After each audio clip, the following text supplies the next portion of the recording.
Alrighty. Hi, everyone, and welcome back to another edition of Lights, Camera, Rant. And for this particular episode, a returning guest to finish off the year, I have Tom from Two Sides of the Story. Welcome back, man. How are you Lee, going? Lee, you beautiful bastard. Look at you. I'm so happy to be back, man. I'm happy to have you, especially to wrap up this year almost. Yeah, you have to be my second last guest for the year. It's an honor, buddy. I mean, I love the show. I learned a lot about video games. I'm a big gamer guy, but fuck, I learned a lot. It's fine. And it's Oh, just like and the fact that I know that you've been having more guests on lately, but fuck, can you talk? I love it.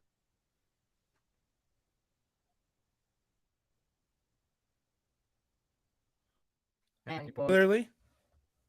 yeah, hand. Yeah, just go back. You would just be like, and gaming. Oh, sorry. No, From gaming. I'm a gamer. but everything you bring in, insights. you almost have me sold on buying an Xbox, and I've been a PlayStation guy my whole life. Oh, well, thanks, man. I hope so. I hope you enjoy it. And I'm glad. I always appreciate your feedback every single time. Oh, my pleasure. But I know I actually thought the other day I had someone You've had like guests on lately. I'm like, it's just been go. For the last few weeks, wrapping up to Christmas. It's just I just looked back and yeah, my episode last week I was like, Candy. I was like, oh man, holy shit. Yeah, what's great about you having guests is that sometimes they'll challenge you and you'll get a guy that will make you think of a different perspective, or if you disagree, I love it. Either way, you get two spectrums of it, and then your points are always so well thought out, and you bring on such a different take. I just love seeing when you have two like-minded people, but they share different opinions. That just makes for good podcasting. Especially when you know it's going to be a good debate. You're already going in knowing that they're going to be two sides flipped. Especially he was absolutely pleasure. Corey from the Corey Tucker show. He had that was a good one. I was really happy to have him on. Yeah, that was a great episode. That guy really he brought some hot takes. I remember messaging you I don't know if I can be friends with this guy, but fuck, he has some hot takes. But it was just I didn't think of it that way. It made me angry at the same time I was learning. I was just it's like when you hear someone of a different political side and then you hear them being reasonable with what they believe in, you're just like, okay, maybe you have some good points. All right, fair. All right. Yeah. All right, I will concede that is a fair thing to want. I guess you're right. Excuse me. No, but that was a great episode. I was engaged for what was that, 2 hours, 2.5 hours? Yeah, 2 hours. 2 hours. Which I was just talking about before we started this episode, is only in the last 24 hours. Our last episode just cracked into 10 episodes with 45 plays, and I think the timing wise, I think Michael from Star Wars is a longer episode, only by a minute or two. I thought we had beat Michael. No? Okay. No, well, guess what? I'm bringing the fucking thunder today. I thought we beat Michael too until I looked. I was like, it was only a minute off by the time I cut off and trimmed. I'm like, I probably trimmed. We would have made it. You gotta leave old Tommy Boy unedited. That's the trick. Yeah. I know. So for everyone listening, what we're going to be doing for this episode is we're going to be talking about the hot utter mess that is the DC at the moment, which I think this is the 8th time I've said that, but it just seems to keep just shoveling on top. And then we're going to be talking about how Tom is watching Stargate from the very start, fresh eyes, which I'm so excited to talk about. and he's excited to talk about because I just watched Star Trek First Contact for the very first time. Yeah, we got much to discuss, good buddy. Yeah. So, look, let's not sugarcoat it. What the fuck? What the fuck? So I James- might disagree with you on what Colin is a dumpster fire that is the DCU. I think it was a dumpster fire, and here comes the firefighters that is James Gunn and Peter Safran. That's how you say that? I think so. I keep stuffing Yeah. his name up. So Yeah. I kept saying So- like James Gunn and his mate. I mean, the only way that you can properly do the DCU is we know that Ben Affleck is going to come back as Batman. You have a guy that plays the Flash that keeps fucking around with keeps breaking the law. Like, he should be behind bars. And then like you have a quality of movies that have come out already that aren't the best. If you're going to bring in new people and you're going to have new blood, I like the idea of just, you know what, we got to rebuild, we got to restructure, and we're going to start anew. The first plan didn't work. Scrap the first plan. Does it break my heart that Henry Cavill won't be seen as? Well, Yes, it does. it's actually the second time they've tried to do it. Remember, this is the second time they've tried to launch a shared universe. Yeah. Yeah, it was. But you got to understand, man. Like, they don't have I think Kevin Feige is like a 1 in a million person, and the fact is they put it all on this guy. Before James Gunn came around, it was just a WB executive that was running the show, and WB doesn't give a fuck about comic books. WB doesn't give a fuck about that. They care about successful movies, so it's going to bring in money, and we're all gonna see the movies. That's the thing. We're all gonna go. We're all gonna go. It doesn't matter. Sadly, we'll be seeing Joker 2. That's apparently meant to be a musical. I'm kind of so down with that because I think what I think they're gonna do is, you ever see the episode of Scrubs where they had a musical episode? Oh, gee, shit! You're drawing on my memories now. I feel like I can see it, but I can't remember any of the songs. Like, I remember them singing a lot. Yeah. So the reason why they had an episode of the reason they made it work was someone had like a mental illness. It turned out they had like a tumor on their brain, and because of this tumor, this one particular character can only see in song. So what I'm thinking is, because the Joker laid so heavily on mental illness, there's gonna be something along those lines. Or at least that's what I'm hoping for. Because I love it when a musical makes sense. When a musical doesn't make sense, it bothers me.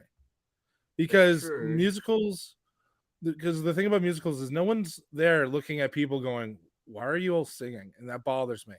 But if you go to like the Buffy musical or Scrubs musical, or I think the Flash did one, there's always a reason for the singing. Lucifer did. As well. Yeah, and there's always a reason why. So well, I think caught me off guard with I keep saying that is the MCU. I knew it was going to be trial. I said in my last episode it was going to be trial by fire. They were not going to be able to launch and fix everything without breaking some bones. I think within a month and a half said, I'm back. Next post. Like, month and a half. And that's unfair. And shit happens, man. But shit happens. Like, I get that. Like it honestly, it sucks. And it sucks that he gave up The Witcher to do it too. Like, he not only that he gave up one role that he's badass in for another role where he was, quite frankly, he was an amazing Superman. He was. I saw the best like, it's meme. unfortunate. It is. I saw the best meme, and it was that one where the Homer cuts up the hole in the jacket, and when he's trying to be a teacher, and so Marge is like, "You've ruined a completely good jacket," and he's like, "No, I ruined 2 perfectly good jackets," and it's the DC going, "I ruined 2 perfectly good franchises." Yeah, and it makes makes perfect sense. Yeah, but you're right. If they start anew, and like, I trust James Gunn. James Gunn has never led me astray. 100%. James Gunn, I think the mind of James Gunn, like, he's doing it right. And if start with a young Superman. Start with a young Superman. That doesn't necessarily mean that he doesn't grow Henry Cavill. Like they said, they will talk about future stuff. And know what else would be sick? Henry Cavill as fucking Kal-El. As Jor-El. Why not? Yes. Actually, it'd be a good twist if he plays Zod. That would Yeah. just be. That would be. Oh, look, a new Superman. But there's so many. But there's so many other Superman villains that we have like yet to see. Like we have played out Lex Luthor. We have played out Zod. Brainiac. Brainiac. I really want to. I want to see Brainiac. I want to see Bizarro Superman. And who's to say Henry Cavill can't play Bizarro Superman? Like, there's an onslaught. I want to see Toyman make an appearance. You don't have to. And like, whatever happened to like the side bad guys? I don't need to see. Like, wouldn't it be dope just to have like a scene where Superman's just defeating one known but minorly known supervillain, and then the movie takes off? Like, there's nothing wrong with that. Like, I would like that. Like, you had it. Like, if Spider-Man was just finishing off, let's say Mysterio, finish off Rhino. Yeah, let's say it was. Yeah, but they're not the main bad guy. They're just a bad guy he had to deal with. Yeah, like Batman starts off just putting away Clayface, so we get to see a Clayface, but our main villain is somebody else. Like, I've never seen a movie start like that, because you feel like if you get a character like that, you have to see more of them. Whereas, like, the one thing all of these bad guys is they always escape, all goddamn always, and I kind of miss that. I want to see a villain live, and I want to see them escape. Like, that was the beautiful thing about having these constant villains. Like, if we like, I think there was a different plan, which I learned from the podcast Tucker, Batman Dark Knight Rises, where the Joker was going to be heavily featured, and it was going to be the Riddler, and it's going to be a whole different thing. I was so down when I heard that, but this is a different time we live in.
Yeah.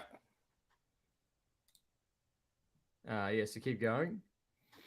Yeah. So as I was saying before, like I didn't know like what the Dark Knight Rises. So like clearly the Joker's gonna escape from that prison and then get involved with the Riddler and all that stuff. And I want to see that. We haven't really seen that in a comic book movie, I don't think ever, where the villain escapes. Everyone tends to die or stays in jail. The only one that makes a common occurrence is Scarecrow, which is dope, but also Yes. like that's the only time we've ever seen like a minor villain kind of show up in a movie and where he's just kind of there. And I like that. I want to see more of that. I want to see Batman just finishing up with Clayface, and then he has his real villain that is the Riddler or some shit. I don't know where the end is, but like I want to see him wrestling with Man Bat and then have him face Mr. Freeze. That's true. And the thing is that the funny thing you say that is because the only Scarecrow is the only person who's played the villain 3 times. Now the two, he deals with them well, except for the third one. But he like Dark Knight. He deals with them the first thing, and moves on to the real villain. I love like that was great for me. It was just like cool. Like he either escaped or somehow got out and now he's drug dealing, or like did he actually get arrested at the end of Batman Begins? I can't remember. It's been so long since I've seen the movie. Yeah, no, he gets arrested. He got Yeah. arrested. Yeah, so he escapes, and that's amazing. Like that's the thing I want to see. I'm tired of seeing great villains die. Like it bothers me that was the trope for like the longest time. Like I like that Magneto was always a constant bad guy in the first 3 X-Men films. Prison, escape. Yeah, like you need that. I feel like because that's what it was in the comic books. These villains are always like somehow escaping. And if you go in like to like the 1966 Batman, like the cops are both amazing and incompetent at the same time. Have you ever watched it, like 1966 Batman? Yeah, I've had clips. I've never sit down and watched a full episode, but it's just, it's so It's cringy. amazing.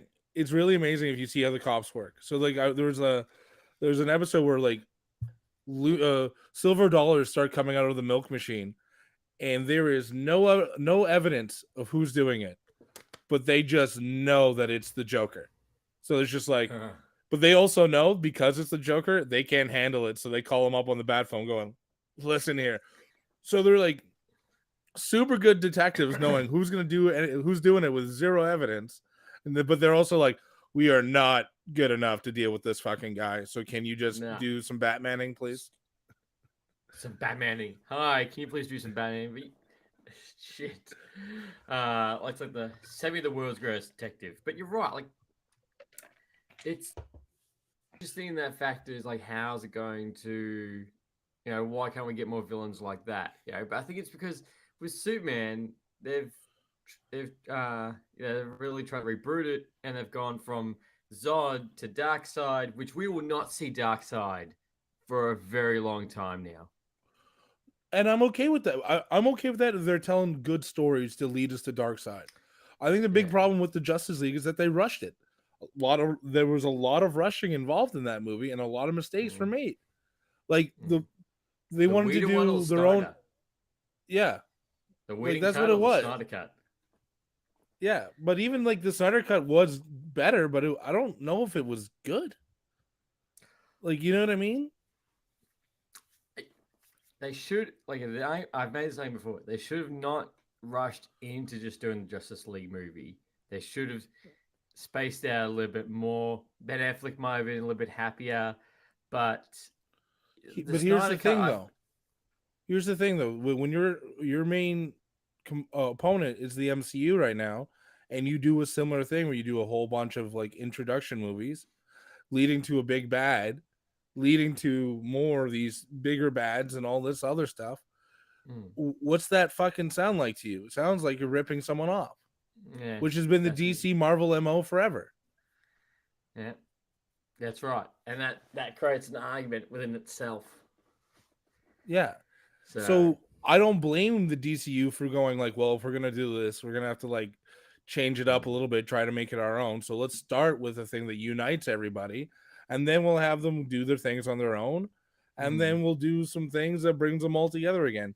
And then maybe that was going to lead to like a Justice League Unlimited, where we're going to have a whole movie with everything, all the heroes, all the time, always. That would have been so good. Well, Snyder had, remember the original slate that they showed at Comic-Con contained Justice League Part 1, Part 2, Cyborg movie, and a Green Lantern movie. Yeah. None here. Yeah, exactly. So and I think the problem with it being with Warner Brothers is Warner Brothers gets in the ear of their execs and their directors and their writers. Yeah. Too much. Like, look at all of the past, like the Brandon Routh Superman movie. Brandon Routh Superman movie was boring and emo as fuck. It was just like, no one understands. I'm just gonna watch Lois from this window for a while, and I'm all alone on this planet. And then she forgets that he's Superman, and also forgets that she fucked Superman. Yeah. Yeah, because she like forgets, and her son is Superman's son. So like, there's not a scene where she's like, "When did you rape me, Superman?" Yeah. When did this happen? Yeah, was faster than a speeding bullet, indeed, eh? Lucky she's not having sex with Invisible Man, or that would be very painful for him if Superman just jumped straight in. Exactly. There you go. That's an entirely different fucking story right there. Yeah, right there. But yeah, like I think to me it's just more surprising how we're getting to this point, because now apparently the Rock's also unfollowed WB and Black Adam from Twitter. I saw on the news, and apparently he's taken the loss pretty hard. Yeah, the Black Adam was his baby. I would be pissed too. But the problem is that there's new fucking guys in charge. And if I'm The Rock, I'm talking to them, trying to see what we can salvage. I don't know what we're going to do with all these other movies that are slated to come out. Like, honestly, The Flash is still coming out. As far as I'm concerned, Aquaman 2 is still coming out. Fucking Shazam 2, all of these DCEU movies are still slated to come out. And then for what? You're not like, like, what are we doing? They're not going to anything anymore. But the best thing that the DCEU has is Shazam, because Shazam didn't tie its, like, yeah, it hinted at Superman, but did we see his face? No, sir. No. Yes, it hinted at Batman. Do we see a Batman? No, we see a Batarang. Batarang, yeah. Yeah. So, like, that's true. Well, James Gunn did say the fact that his DCEU will not go into full effect until after Aquaman 2. So nothing on the current slate board will be changed at all. But apparently he did say that in Feb they will be making an announcement. Yeah. And so if we're going to get the announcement that what's his name? Aquaman. Jason Momoa is apparently stepping down as Aquaman, and he's going to be taking over the role of Lobo. Yeah. Which I'm super down for, but also, like, what's the point of doing Aquaman 2? Yeah. What's the point? Like, if they were going to scrap movies, just scrap all of these movies, but they didn't hire these guys at the time when they were doing that. No, and that's going to be a big what if. Is like, you wish James Gunn was at the very start of the DCEU. Well, they hired a guy, right? They hired, what's his name? They hired a guy before James Gunn. No, it wasn't Zack Snyder. There was that in-between guy. He lasted like a week. Jeff something, I think. Yeah. Yeah. And he was there for the cuts. But he lasted a week. So, like, yeah, there's a whole bunch of things, but, like, we got to look at it from a different perspective. I was talking to Zach at Nerdos, right? I think it's that. Yeah. And and he had some great points about, like, what's going on with DCU, and I'm just kind of down. Like, I'm down to see some fresh faces. I'm down. If we're gonna start young, then let's start young. Like, my big issue with, like, Ben Affleck taking the mantle of Batman is, like, Well, like, Yep. okay, so you've been Batman for a while, but also you look like you're ready to fucking retire. So, like, Yeah. what are, like, there's so much, like, you look older now. Like, I was down for Ben Affleck, and I'll go on record saying Ben Affleck's probably the best Batman we've ever seen on screen. I'll have this debate with you, but, like, but I'm talking visually. The visual Batman we've ever seen on screen is Ben Affleck's. Using the grappling gun to not only as not just go up, but actually use it as a tool. The oh shit, the violence, the kicking ass. Yeah, I could have done without the branding and the murdering and stuff. But also Michael Keaton's Batman murdered. So, like, Oh, I don't know. yeah. When you look back on it, it's like, yeah, he definitely murdered them. Yeah, he fucking blew a dude up with dynamite at one point in Batman Returns. Yes, he did. Yeah, so like, I mean, so I want to see a Batman that sticks to his guns and no pun intended, but like the non-killing, I want to see that. Like, that was great about Christian Bale's Batman, but Christian Bale's Batman was one note. Like, you didn't really see him be the world's greatest detective. You saw him be a billionaire. Yes. Yeah, You saw it both. I didn't hate Ben Affleck's. I didn't hate Ben Affleck's portrayal as Batman. I think he is the most brutal, physically imposing Batman that's been on screen. And definitely that detective. Like, and you know, it's not. It was good seeing Batman interact with Superman and Aquaman, and you know, he's so good in Snyder Cut, and it makes sense that he is the Nick Fury bringing this team together. Yeah. You know, and him being at that point where the man who usually has no hope for anything is the one which is unlike Batman. Like, if you look at other things, Batman, his big thing, he doesn't want to work with people. No, and he wanted to be a part of the Justice League. Yes, he's a part-timer. Yeah, exactly. I saw those episodes of the Justice League Unlimited are badass, especially when they find out that he has a plan to defeat all of them if they ever turned evil, and then they're like, "Yo, but like, you can just destroy us whenever you want." It's like, yeah, it's called a countermeasure. I need to, and like the line in Batman v Superman. He goes like, if there was just a 1% chance that he can turn on us, we have to treat it as a goddamn certainty. That line gets my blood boiling. I love that fucking line. Like, when he's talking about Superman to Alfred. That's true. And that's the right way to look at that. Because like, you have this Superman's fucking insane if you think about it. And and then if he just had a bad day, which we see in the Injustice games, once he has his bad day, holy fuck, boom.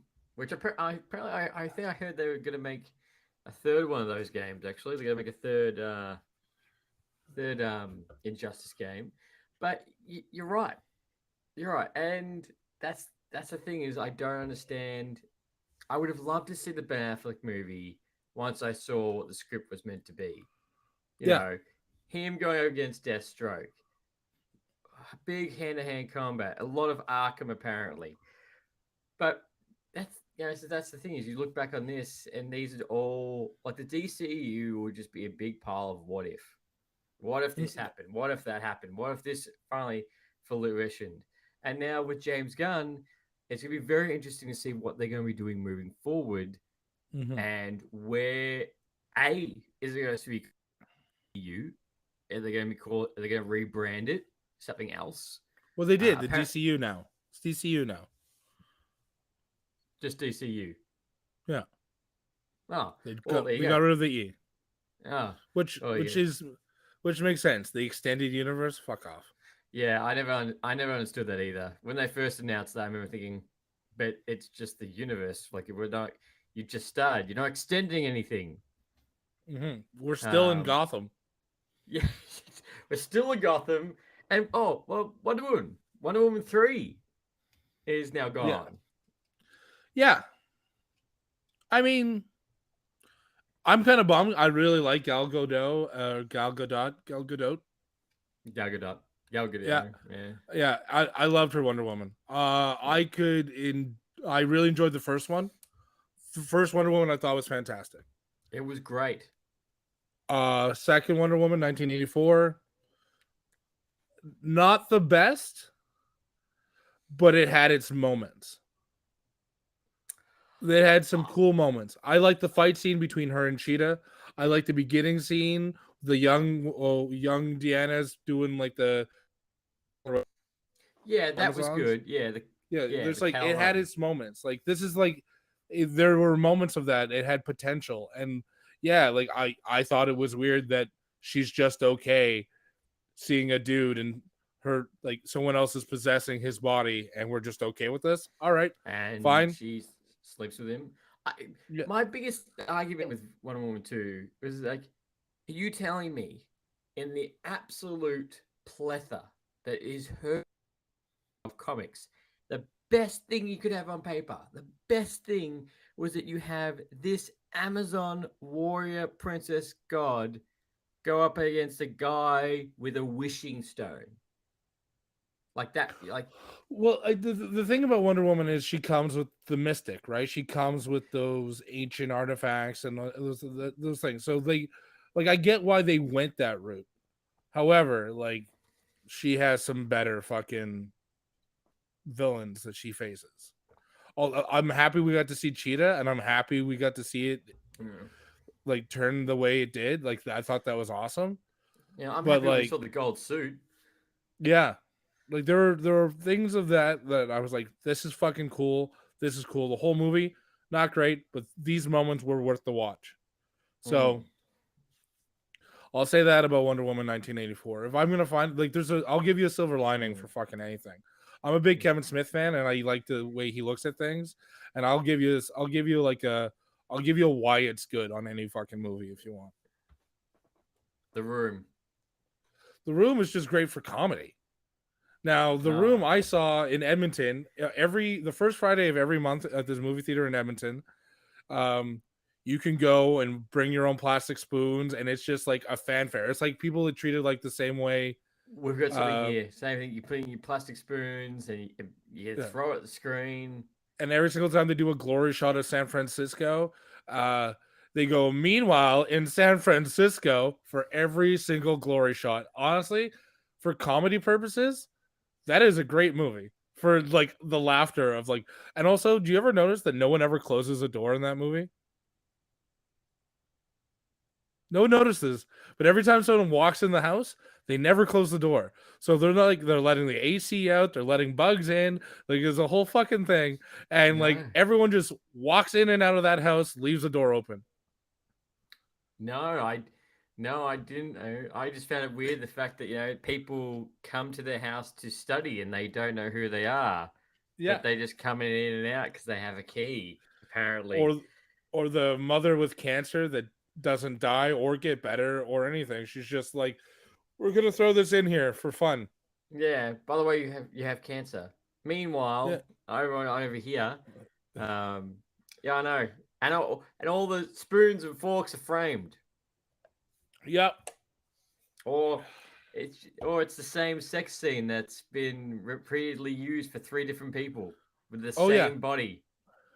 Or my personal favorite in the flower shop, where she's like, "Oh hi Johnny, I didn't see it was you. Oh hey Kitty, you're my favorite customer. Okay, bye." Like Yeah. it's just the most awkward scene Uh, ever. Like, "Oh hey Johnny, I didn't see it was you." He's standing right in front of her. yeah, he walks straight in. Like he doesn't Yeah, hide. He walks straight in. and everyone's Yeah. surprised to see everyone. Everyone doesn't just say like, "Hey man, what's up?" It's, "Oh hey, oh hi Mark, Yeah. oh A hard hey, mark. A hard mark. yeah, Yeah. oh hi Terrible. Mark."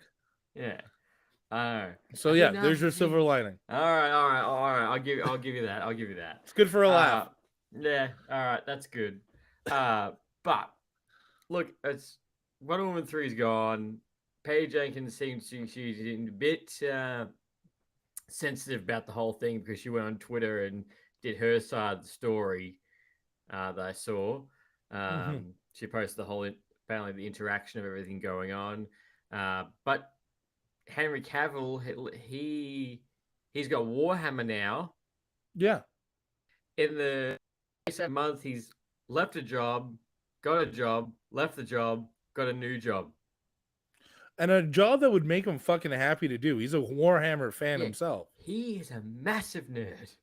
Yeah, good for Yeah. him. Mm. Honestly, like I'm so happy for him the way it worked out. Like the thing is that we have to accept what's going on now.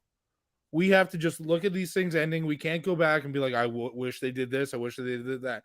No, James Gunn and Peter Safran are doing what they're gonna do now, and we got to just look upward. And they may be some of the best DC movies we ever get, or Yeah. they might be a gigantic pile of shit, and then we have to start anew again.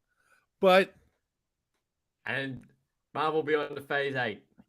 yeah, but like, but tell me this, like, as a comic book movie fan, like, you're still going to all of them. You're gonna see them in theaters. You're gonna see every single one of them, whatever happens. Like, I'm still seeing Aquaman 2.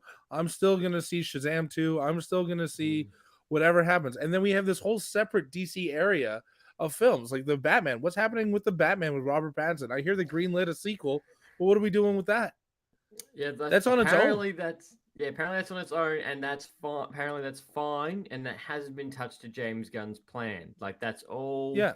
That's all. But so are we separate, just gonna have two including the Batmans? show. Yeah, do we have two Batmans? And apparently, yeah, I don't know, because apparently James Gunn also met with Ben Affleck to direct a comic book movie, but don't know if that was to just star in or just direct. Because remember, this year we were going to have 3 Batman. Yeah. We were going to have both Robert Pattinson at the beginning, and then we were meant to have the Flash. And then we're gonna have Michael Keaton and Ben Affleck. They're both showing up in that movie. Yeah, and Ben Affleck as well. But that's not. Yeah, we're getting that next year now. But don't you worry, everything getting cancelled. We still have Flash, who doesn't like Hawaiians.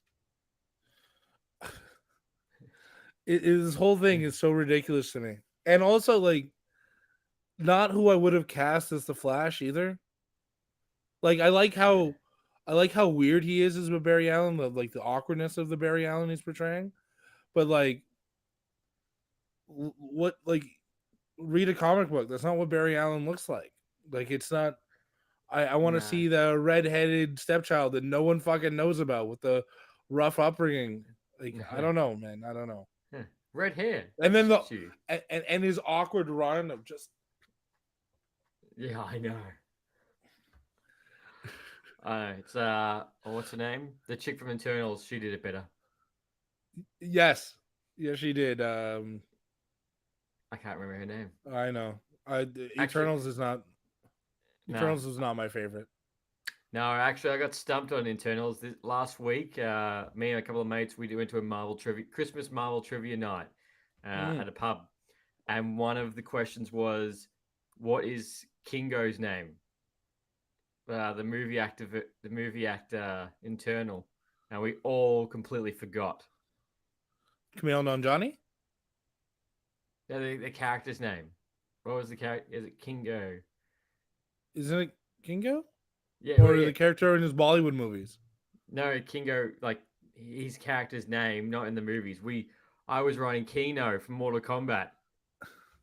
I completely forgot. I'm like, oh, I've only seen the movie once, and I felt it was bad. Well, I didn't like it. That one was another taste of doing too much with not a lot. Like, hey, the hard thing about Eternals is that was their origin, right?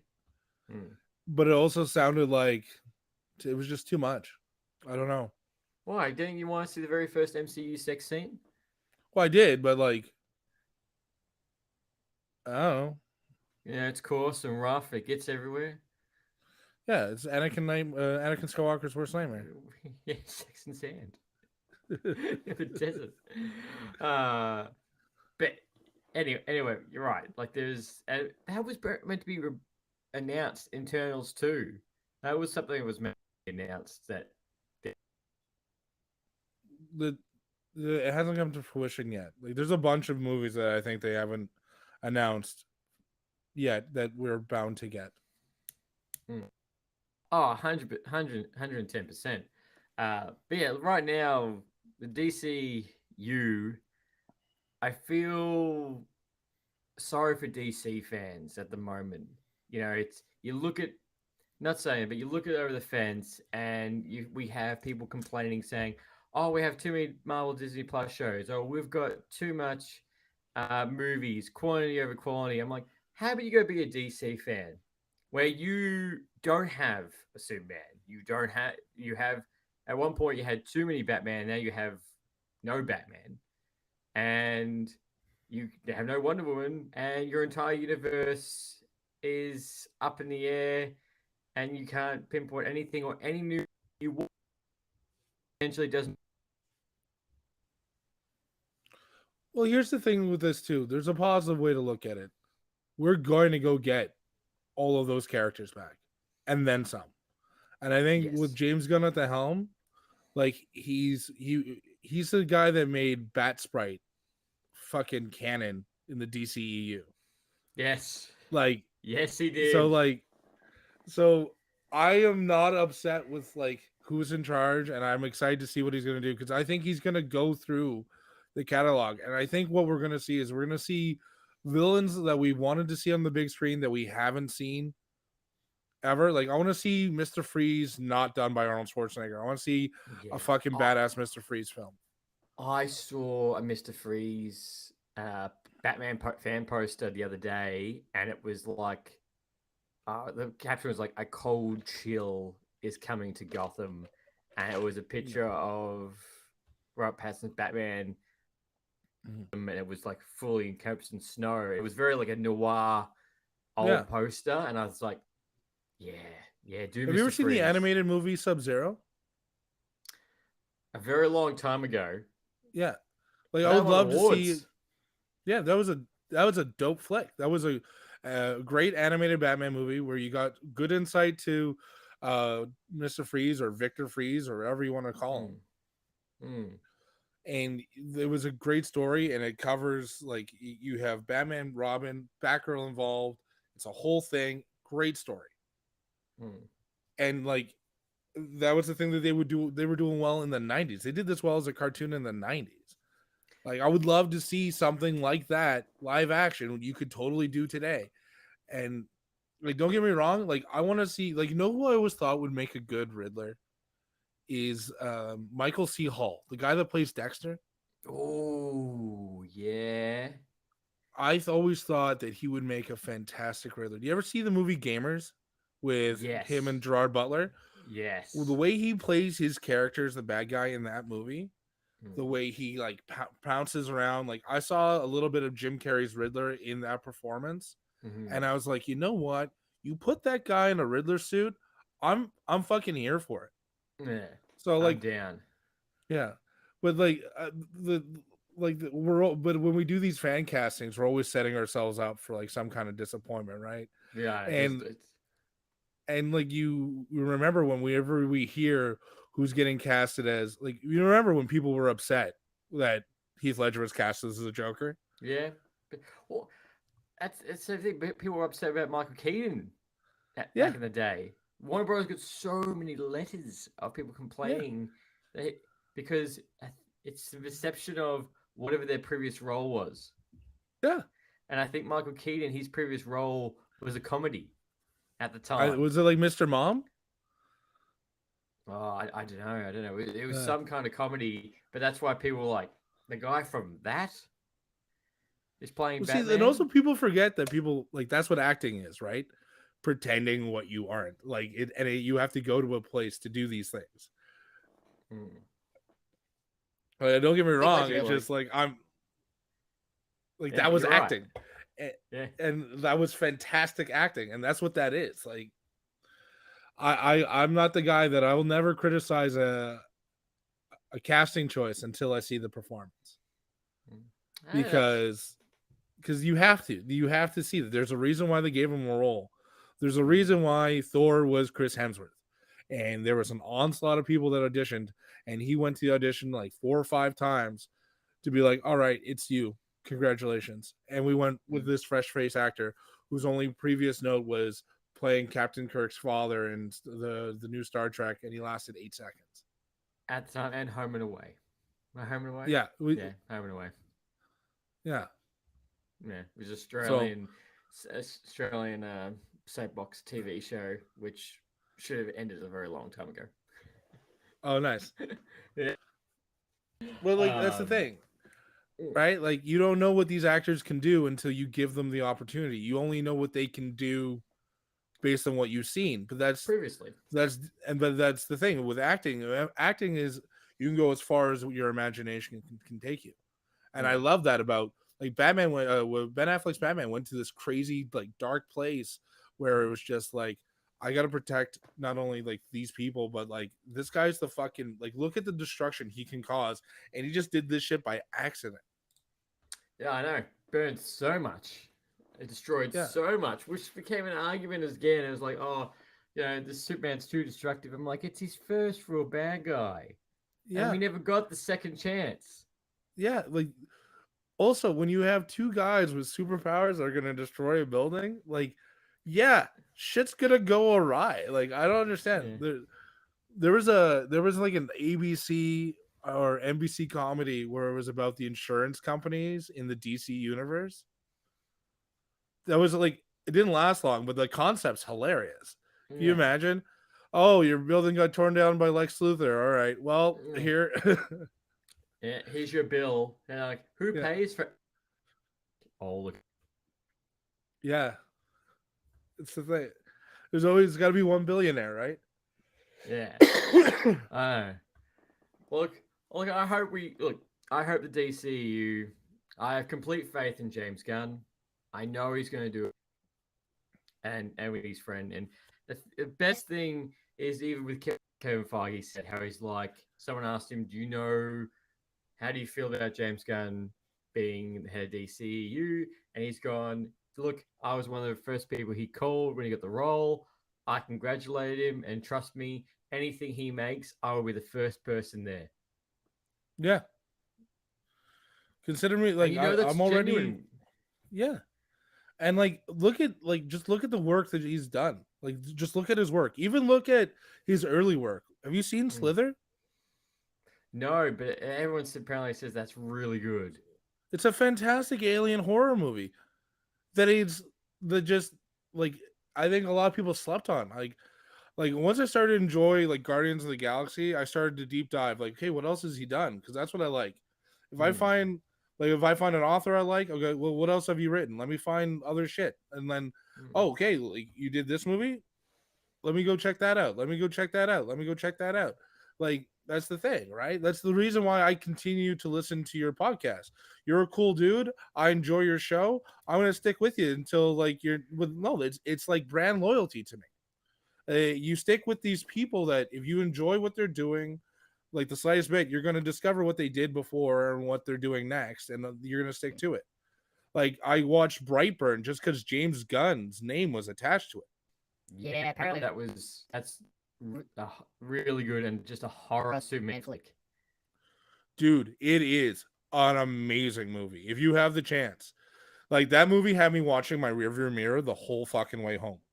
Like I was just Oh, like with that, but that was a beautiful horror movie of just like if Superman ever fucking decided to be the bad guy. yeah. Like thank Right God for there. Jonathan Kent. Like that's the thing is thank God for Jonathan Kent Mm. because he raised him to be a good man. But there's the Mm. other side of the coin where he was raised in Soviet Russia. There's another side of the coin where he was raised by the Luthers. There's Yeah. a whole bunch of things.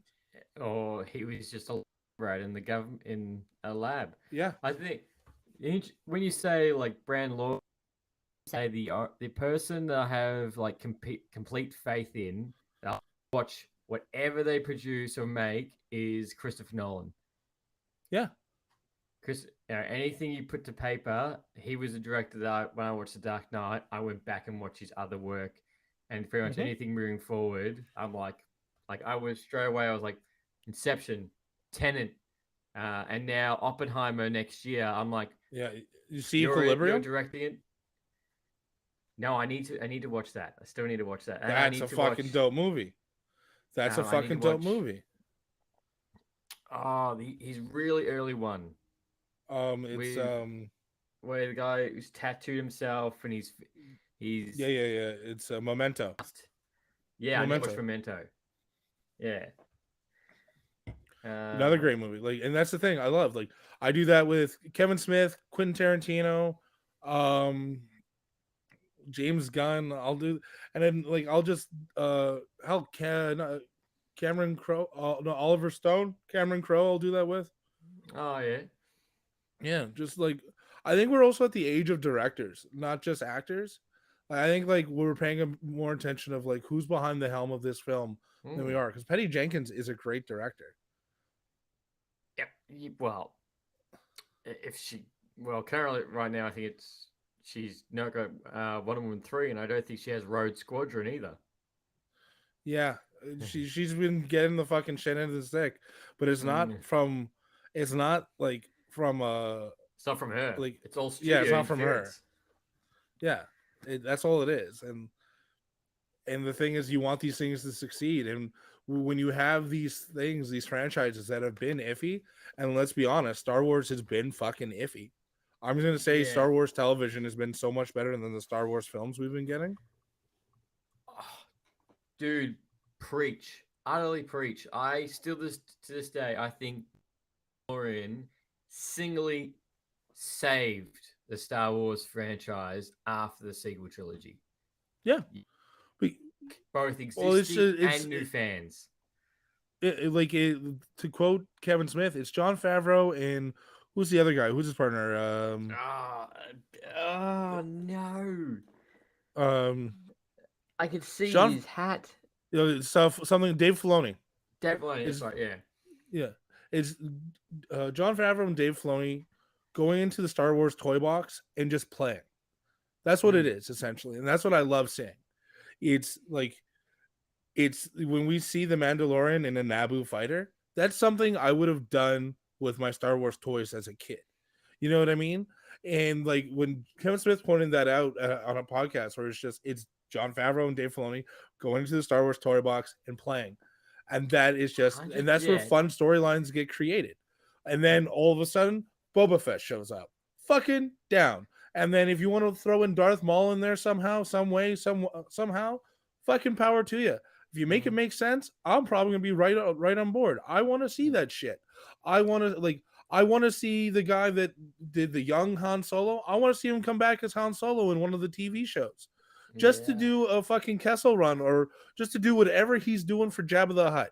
I would watch that guy act and just have his show be all about all the missions he has to do for fucking Jabba the Hutt, on how he got like all those runs, and then the reason why he owes him money, and then the moment he meets Luke, that's where the series ends. I'm down. Yeah, that would be good. Yeah, it just, and the last scene of the show is Chewie goes to him and is like, "Yo, I got some people I want you to meet," and then credits, because that's A New Hope. So that would be good. And we got Ahsoka as well. We got Luke back. We got one of the best Luke Skywalker scenes when he's taking down those robots. All those Terminators, basically. Terminators. And we're seeing Jedis be fucking Jedis. Like, the one thing that we didn't get in like the original trilogy were Jedis being fucking Jedis. You got a cool lightsaber battle out of Vader and Luke, and you got a cool lightsaber battle out of Obi-Wan and Darth Vader. But that's nothing compared to what it could have been. And I think they gave us the what could have been in Obi-Wan Kenobi. That was a fucking great lightsaber scene. That was so good. And like, I know a lot of people didn't like Obi-Wan Kenobi, but I enjoyed it just as a fan. Just seeing Ewan McGregor back, him having another crack, further enriching the storyline between that gap, between the two characters, and seeing the cracked skull of Darth Vader with Anakin in it, like we've seen, and the voice changing, and then the lighting of it, right? There was, when Anakin was talking, there was the blue lightsaber, and then when Vader was talking, it's the red lightsaber. It was so fucking cool. And that's what I'm like. I know we're going a little bit all over the place, but like, no, it's all right. But Star Wars TV shows saving the franchise, not the movies. Yeah, and then that's why I think they're scared of like doing more movies now. I know like Taika Waititi is supposed to be doing something, and there's the Rogue Squadron supposed to be a thing and all that. And like I'm down, like the one thing that the one thing that I thought that Cassian or Cassian of Mm. Andor or whatever the name of the show was called, whatever that proved is that a story of the rebellion fucking works. Yeah. If it, Yeah, there's no lightsabers, there's no Jedi, there's no Sith, and it's just the rebellion. it's not an original character. It works. Yeah, and it works, and you can do that, and you can do like I would like to see a like I also would like to see like a story of like a Jedi on the run, like not just Obi-Wan Kenobi, because he can't be he wasn't a sole survivor. There was I think that's what Ahsoka is going to be, like the Jedi on the run. I Or can't wait for Ahsoka because Hayden Christensen's returning yeah, again. yeah. And he's gonna do both Anakin and Vader again because she's Yeah. gonna go and there's gonna be a flashback episode of just like of her as a youngling and him training her and all that stuff. Mm. It's gonna be fucking That- dope. And we're all gonna be sitting there going, yes.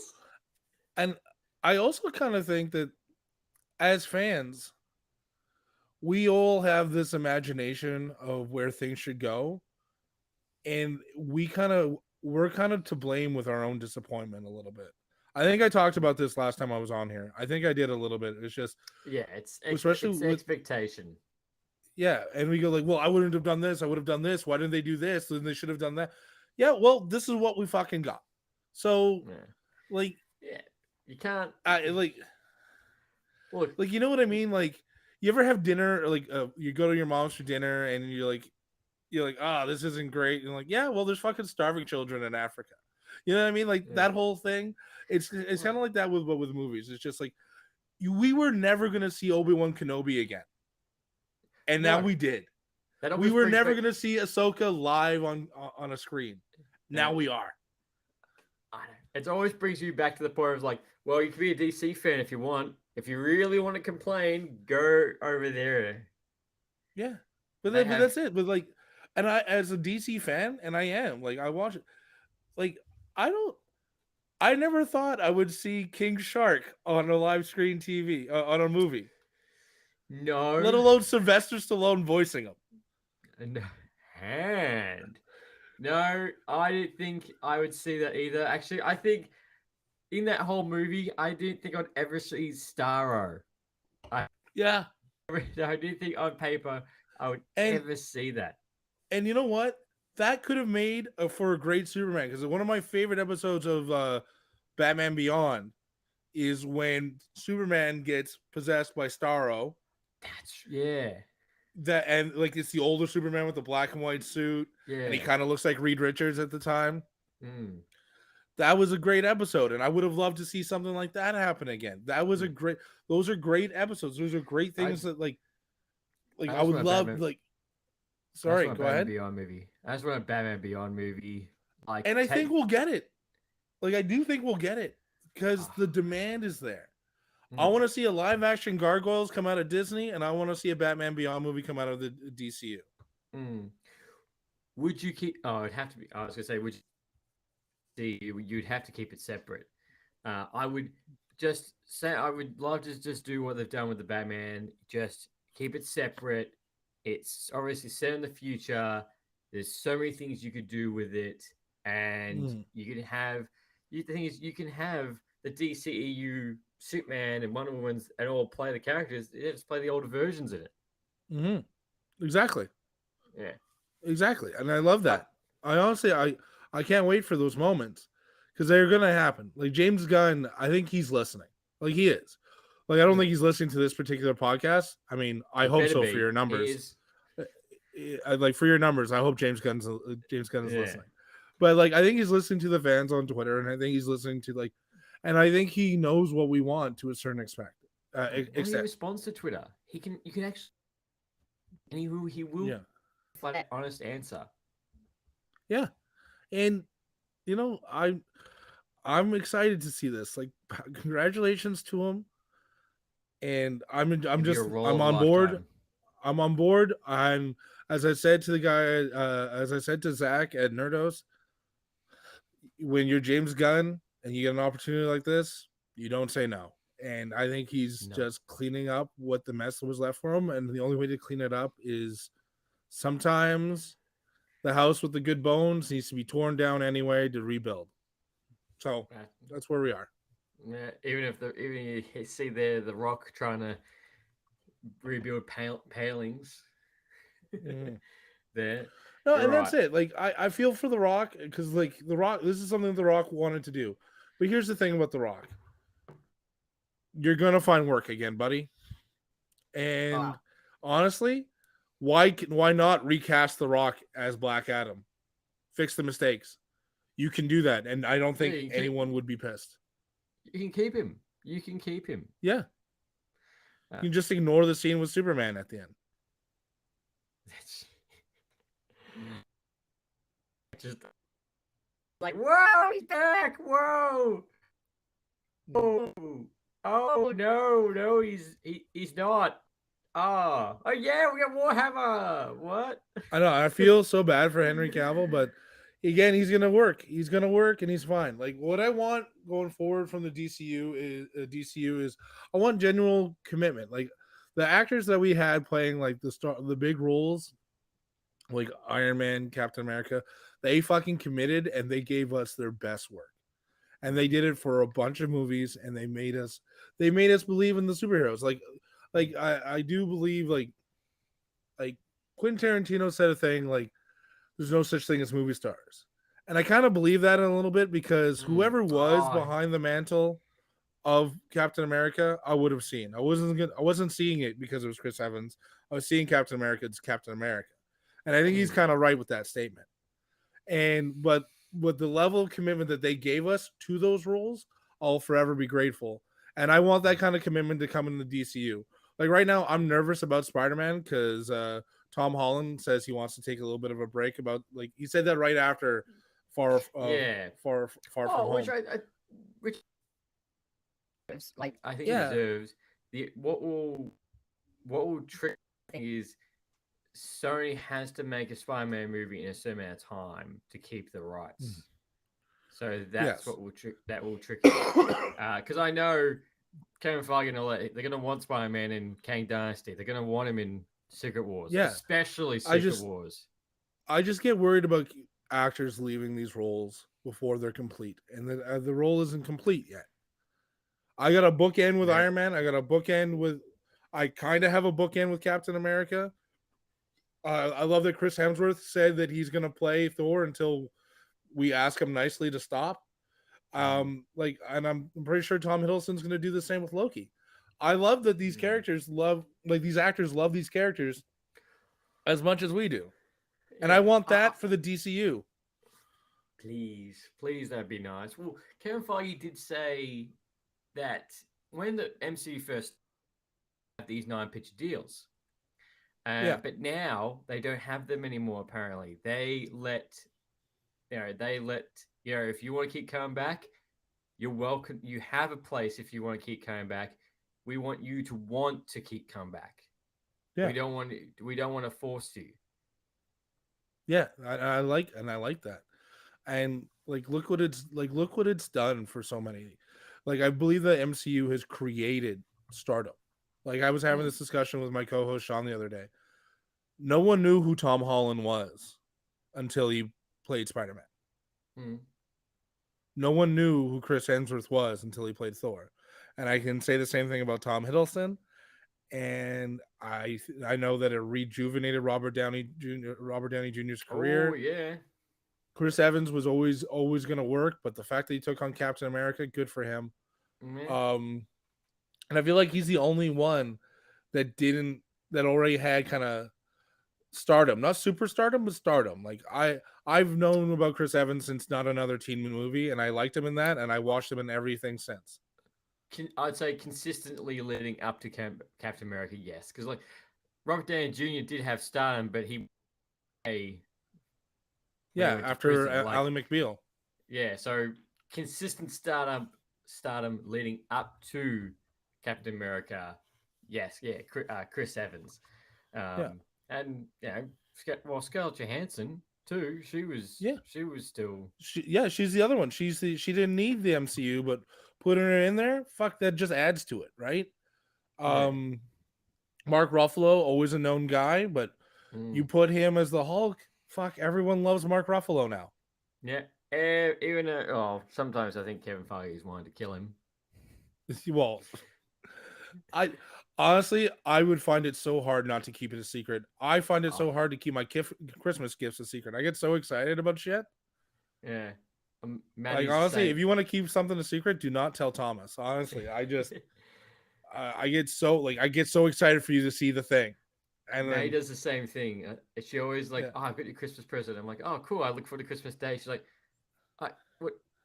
No, you could open it now, half and half. I'm like, no, I'll wait. no, And she's saying with my birthday present, like, it's the night before your birthday. You could open it. I'm like, no, I'm gonna wait. And she's like, yeah.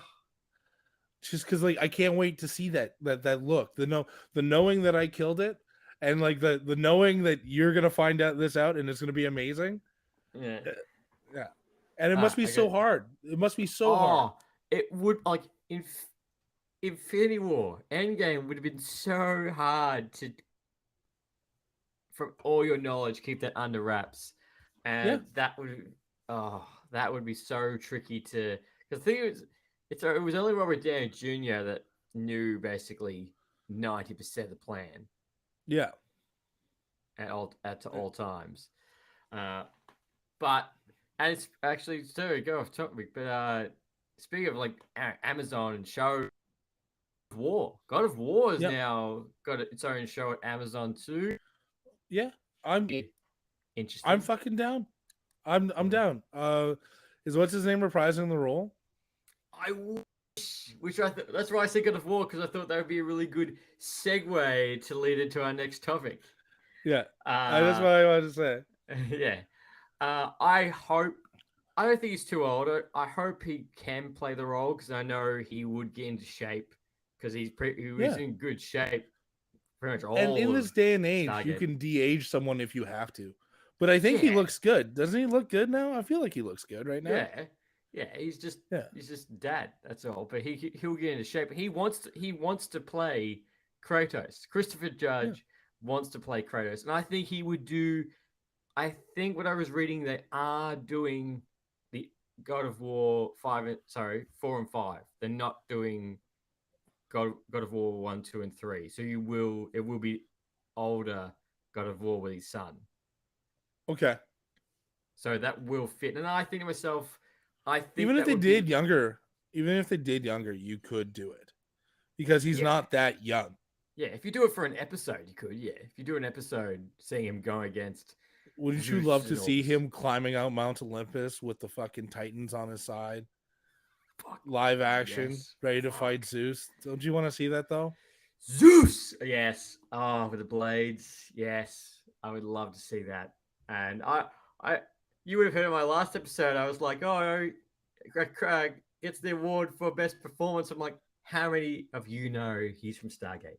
How many of you actually remember? Or are you just praising him for Kratos? I know this now, thanks to you, by the way. You get all the credit. You get all the credit for me. Oh, no, Devin. Well, Devin a little bit, but I only you brought this up first. And I brought it to Devin's attention.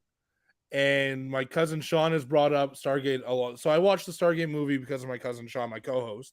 And he's like, yeah, you get on the show. And then like MGM only had seasons 5 to 10. Because I had to subscribe to MGM on my Amazon account. And then you brought it up again. I was like, you know what? Let's take a look. And there it is. Seasons 1 through 10 are available on the MGM channel. And I gotta tell you, some of the best sci-fi I've ever watched. There's an adjustment period. There's an adjustment period to like, okay, so you it's not Kurt Russell anymore. It's this guy. I always forget his real name. It's Richard Dean Anderson. Yeah, Richard Dean Anderson, who, by the way, has grown on me. He's fucking hilarious. And he goes, like, every single time he's about to say something like meaningful, he just doesn't deliver. And I love it. Yeah. It's just, yeah. So I'll give you that. I'm sure you've heard on my show my big take on Michael Shanks. Yeah, I know. You're like he's just like a Superman. He's so He's like, handsome. I don't believe you are the biggest nerd in the room. No, he's not. He's like you're he's not so that handsome nerdy. and jacked. And then the moment he takes off his glasses, he's a fucking Adonis. Like Jesus, like I know. What's his name? Ultron. James Spader. He Yeah, was James more Spader. of a nerd. James Spader was a man. Like he wasn't jacked. He was just a man. And that's what I liked about him when he took on the role. He had like the geeky, nerdy, longer hair with the glasses, and somehow won the heart of Cherie. Yeah. Whereas Michael Shanks comes around, this hottie with a body. Jesus Christ, I guess Henry Cavill was too young for the fucking role, or else we would have put him in there. Yeah. Jesus Christ. Oh. This guy is jacked to shit, wears glasses, and then sometimes he'll sneeze on camera. Yeah. Ooh. Oh. Allergies. Yeah. No, but aside from I'm his so acting's glad really you good, watched it. I'm so glad you started. I want to talk about it too. And I gotta tell you, because we're gonna talk about Star Trek 2, but the nods between Stargate and TNG or Star Trek in general, there's quite a few, and I enjoy it immensely. Like I'm not saying that they stole it. I'm just saying that they're paying homage to the sci-fi that came before. Yes, actually, if you've gone, you have had a really nice. I think. Is it Have you reached 1969 when they go back in time? Great fucking episode. Yeah. When he goes, "I'm Captain Kirk," and I was just like, yeah. Who are you? I'm Captain Kirk. I'm Captain James T. Kirk, and just like that episode was amazing. The body switching episode was also amazing. Oh, you messaged me about that one, yeah. Yeah. Oh. And then I was on the fence about the finale of season 2. So season 2, it's all flashbacks.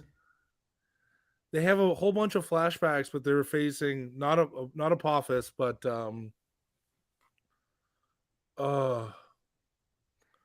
it's the woman there. You find out at the end of the episode. It's the hot redhead. Hathor. Yeah, Hathor. Yeah. So it's her, but it ends like essentially season 2 is a bottle episode where they just go through because they want to know how you defeated Apophis and all this stuff. And so you watch those old scenes again from previous episodes, which bugs me because like this is supposed to be a finale, and I was like, this bothered me before. When did it bother me? Season 2 of TNG was a fucking bottle episode. Is it? Yeah, the finale of season 2 of TNG is a bottle episode, and now that's where I started making my connections to like where this is like kind of related to in the sci-fi of just like it's either paying tribute and no one noticed, or it's straight up robbery. But I'm gonna go with that and say it's paying tribute. There's a lot of references. There's one which you'll find out much later seasons that there's they grab a ship and they were talking about different names, and Carter's like, unfortunately, the general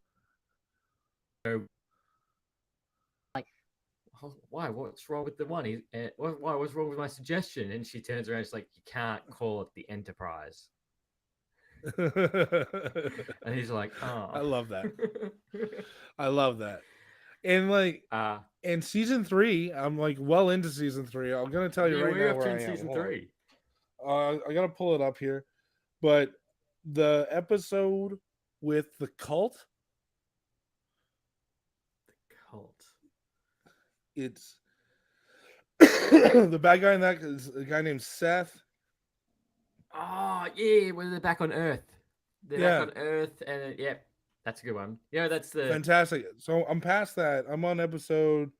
He plays the dad in the flashback when they do the game. There's an episode where they get into this game in season 1, and it goes to their memories.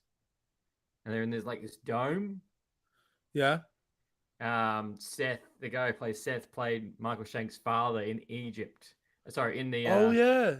That the the same in the dude. museum there. That's Yeah, sick. I didn't know that. Good for him. He yeah, has a beard. He looks totally different, right? yeah. So I'm on season 3, episode 6, but I've been leaning into it quite a bit, and Oh, there's been some episode really 6 good is good. episodes. Point of Yeah, point of view with view. the alternate timeline. Sick. I look forward to it. The one I just watched was with with the Orban, and then they have like these kids that get these uh nanites in their heads, and that helps them like learn, so they can learn something specific, and The then they little take those nanites and then they give them to the adults so they can take on whoever the fuck. the little girl. Yeah. Yeah. Yeah. I see Uh her. yeah, Say I hi. It's know fine. Maddie's just grabbing something and running out. I was just watching the door. I'm like, I don't think Parker can open that. But No, but season yeah. like this is some of the best sci-fi I've ever watched. So right off the bat, thank you.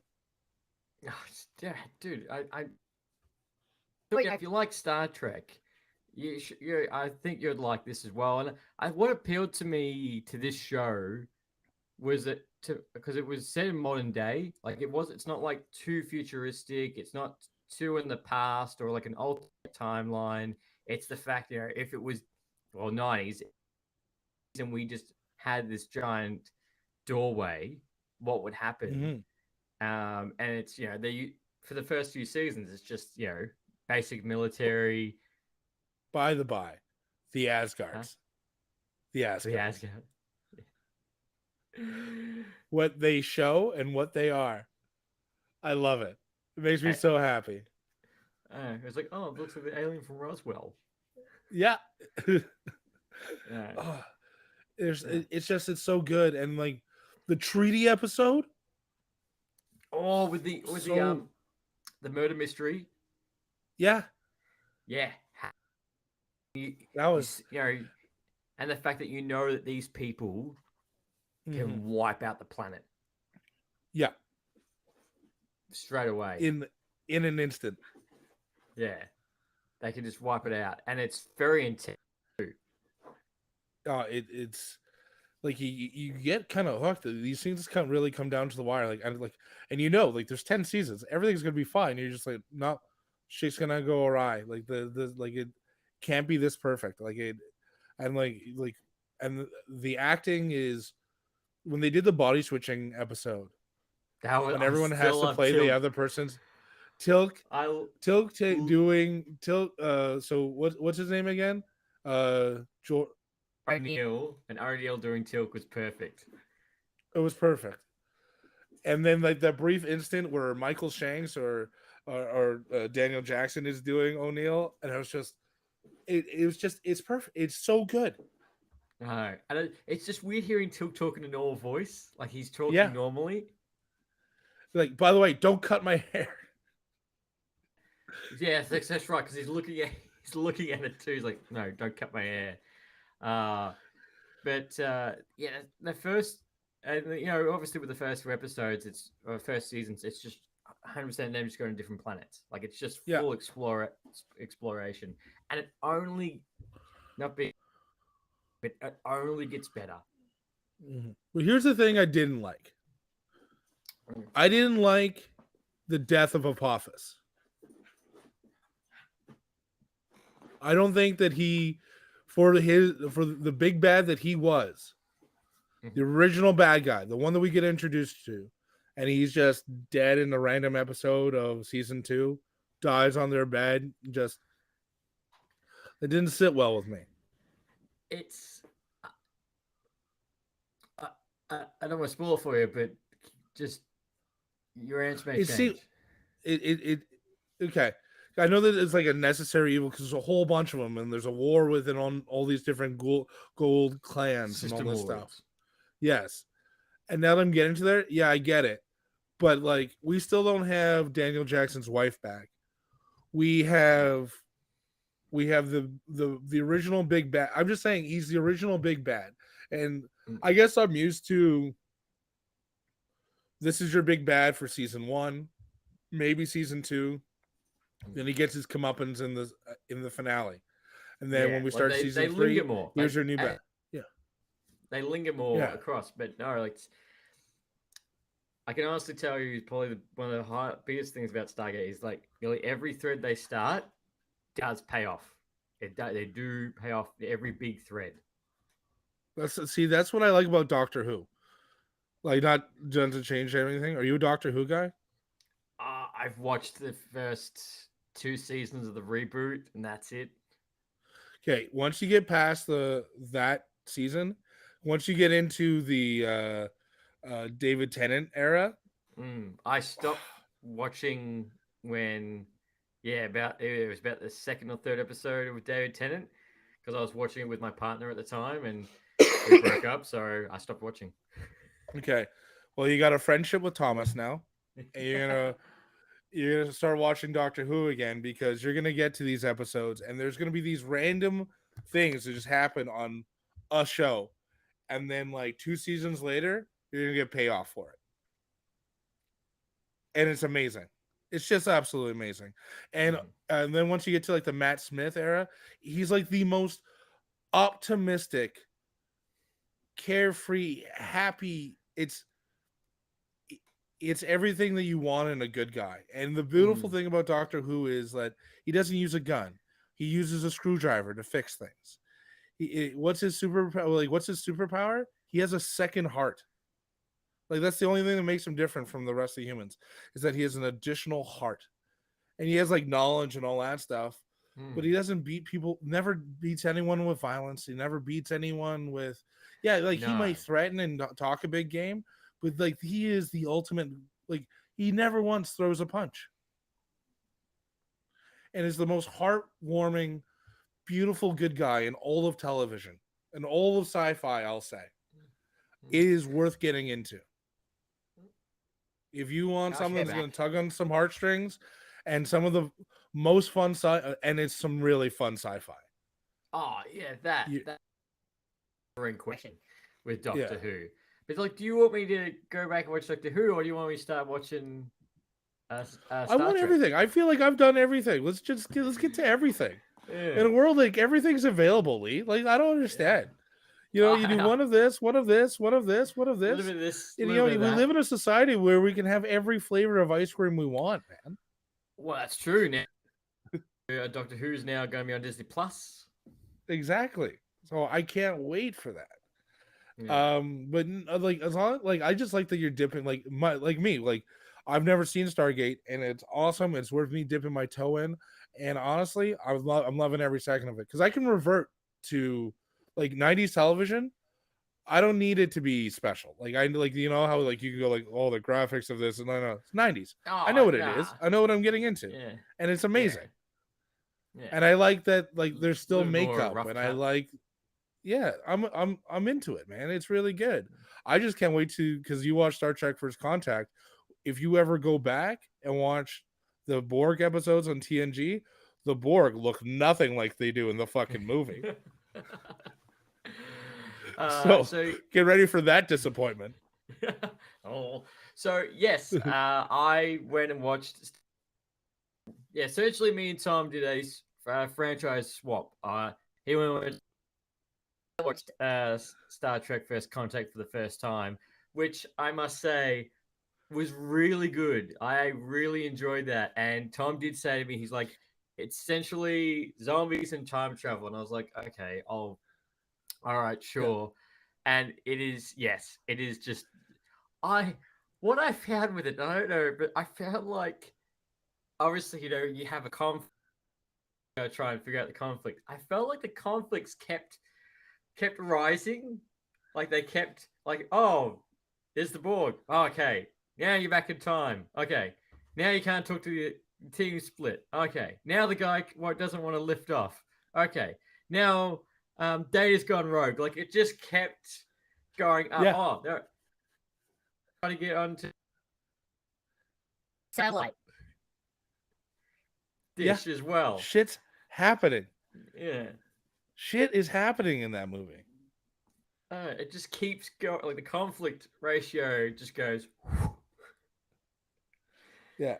And don't you kind of feel like, so we were having a debate on our show, me and Sean, with who would win in a fight, Tilk or Worf. And where I stand now, as of just beginning season 3, I still think Worf wins a hand-to-hand combat, because all I see Tilk do, okay, I'm going to tread lightly here, is he just has his staff, right? So that being said, I see Worf do a lot more hand-to-hand combat. It's the Klingon way. So right now, my boy Worf has the edge. My boy. However, I My still boy! got Yeah. I got 7 seasons to go on Stargate. I'm sure I'm going to see Tilk do some fucking badassery. But I do find Tilk is a beautiful mixture between Worf and Spock. Weirdly enough, I could say yes. Weirdly enough, it's like a peaceful warrior race almost. Yeah. Wow. But he deals in logic. Like Yeah. he's this, like, he has no emotion and he deals with logic, and it's like, okay, so, and he's very like very not tunnel vision, but he has his point of view, and he's trying to like educate the humans as he goes along, much That like does Spock come and his in- Vulcan. Coming conflict later on too. Yeah. And then he's a complete fucking badass warrior. And like I see Worf in that. And I just see like that's the two mixtures together. So like I'm right there with who that guy is. I do compare more to Spock than I do Worf, but I do find that he's a humble combination between the two. Yeah, and I know what you mean. Like I can see both sides. And for Star Trek, I'm glad I finally know. Well, I half know what that line means now. That iconic is like, oh, if we draw the line here, no further. Like it's kind of good. I kind of know Doesn't that give you goosebumps the first time you heard it? Yes, it did, because you could just see all his frustration building, all the fact that he was told to go check some stars and not to be in the fight. Yeah, He comes to the fight. He does half win. They still get away, and they're invading his ship. Yep. And everyone's like, we need to retreat. And I'm like, no, we have to fight him. Yeah, You can't let him win. Yeah, I really was expecting the whole data making out with that. Like, I was watching that, I was like, I was not expecting that. Just imagine when you're an actual Star Trek fan and you see that for the first time, you're just like, oh shit. Oh. Because like here's the thing is like when you grow up with the character Data grows so much throughout the show to the point where like his emotions chip that he has in that movie is recent to Star Trek Generations, the movie that came before it. So he's just an emotionless android kind of like the whole time until like he gets this emotions chip, and then like he has it in an episode but he decides against it because he's not ready for it, and then there's this whole other thing where it gets introduced to him in Generations, which is also a great movie. But like, so you're seeing a different side of Data that we didn't get until these movies came out. So you're seeing like the emotion, the so you don't know that like these feelings, all of this, everything that he's going through is a new sensation for him. Because I've watched I've watched the first 4 episodes of Star Trek Next Generation. And like as I said to you last time, you will see there's so many Star Trek actors that pop up. Yeah, I was told about that. I can't wait. Because Q, I'm like, I was like, when I saw Q for the first time, I was like, it's the guy from Stargate. I'm like, hang on, it's the other way around. Yeah, there you go. John Landis, man, hell of an actor. Yeah, and he almost still plays kind of the prick in Stargate too. He's good at it. He's so good at it. Yeah. And when he shows up in season 2 of Picard, worth a watch too, by the way, the Picard series.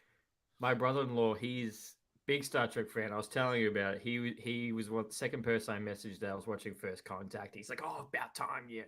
It's such a good movie." He's like, "You need to watch Picard." He's like, "You need to watch Picard," but he's like, "You need to go watch the other seasons for it to make more sense." But he's like, "So good. I'm enjoying that a whole lot more than Discovery." Is it Yeah, Discovery? Discovery. Yeah. He's like, "I'm enjoying Picard a whole lot more than Discovery." The problem with Discovery I found is that like it was I find that their big bad guy is always like this mystic thing. And it always makes me think of Star Trek the motion picture where they just spent all their money on the Enterprise. So like, look, it's a budget and we can have like all these glory shots of the Enterprise. Yeah. And really it's just like everything else is just not that great. Yeah. And like that's kind of where they are. And there's a lot of political stuff that goes on with Discovery because you're in the future. Like it's a whole thing. You start off in the past, you end up in the future. It's kind of weird where it goes, but it's still good Star Trek. What the best Star Trek right now, if I'm going to tell you, it's Strange New Worlds because it takes place before. Maybe it was Strange Worlds. Oh yeah, it was one of the two. Is it Strange Worlds? It's the prequel to the original Star Trek. Yes, it is. Yeah. And then like their finale alone is worth the fucking price of admission. They do an episode of it's like a what if episode. Like they go like you know how like in A Wonderful Life what it would be like if you were never here. Well, it's the opposite of like this is what it would be like if you were here.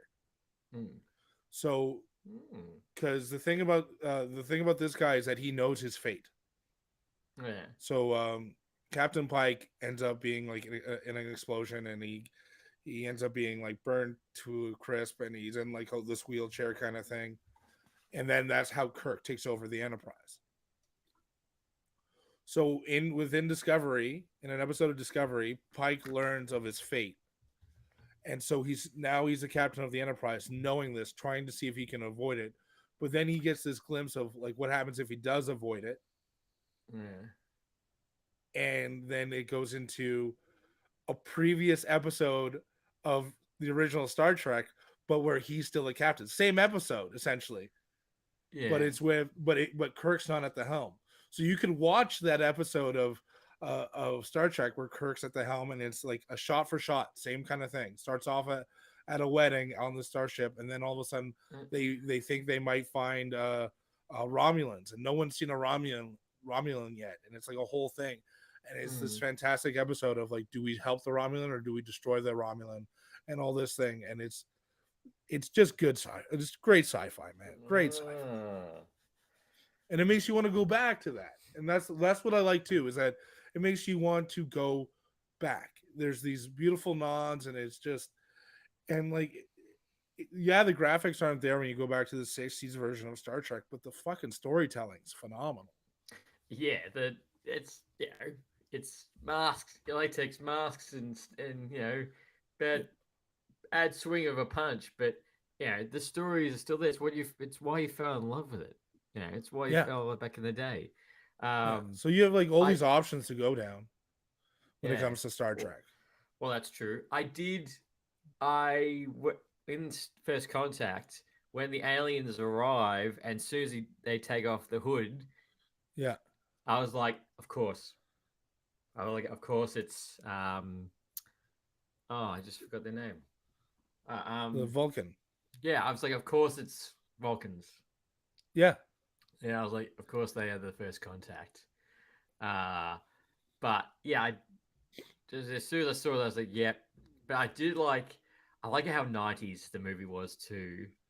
Yeah. Just with some of the acting and stuff. I was like, yeah, this brings me back, like watching Star Trek. So Stargate. It's so much fun.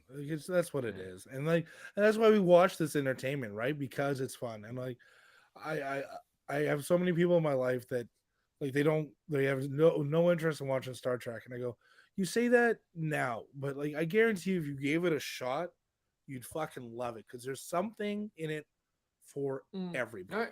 And First Contact, everybody is a good starting point because that you're does nearly have everything on a basic sci-fi platter what you would Yeah. want. Now, I want to know how well you're paying attention. Did you notice Adam Scott in Star Trek First Contact? Hang on, Adam Scott. From Parks and Recreation? Adam Scott. Will Ferrell's brother and Step Brothers? Oh.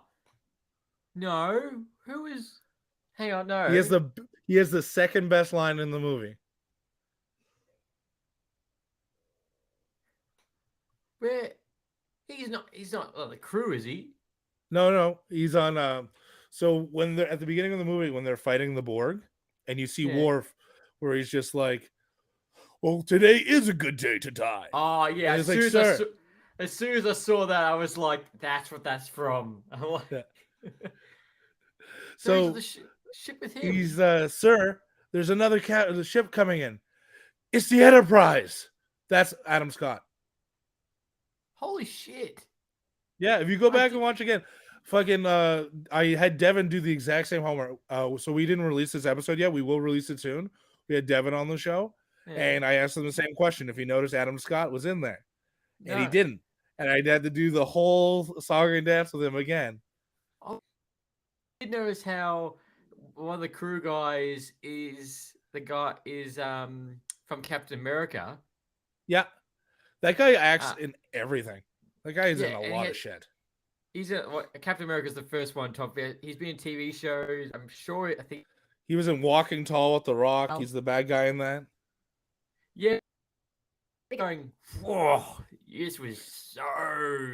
were so young in this. Yeah. And it's funny because I was looking at Patrick Stewart. I'm like, you do realize you do not look any different. Yeah, but did you notice when he was climbing up like that pipe, how jacked he was for that? I know. I'm like, Xavier is jacked. Yeah, right? I was like, you worked out for this because someone told you there was a shirtless scene. Oh, and he's just in a fucking beater too. Like he's just killing it.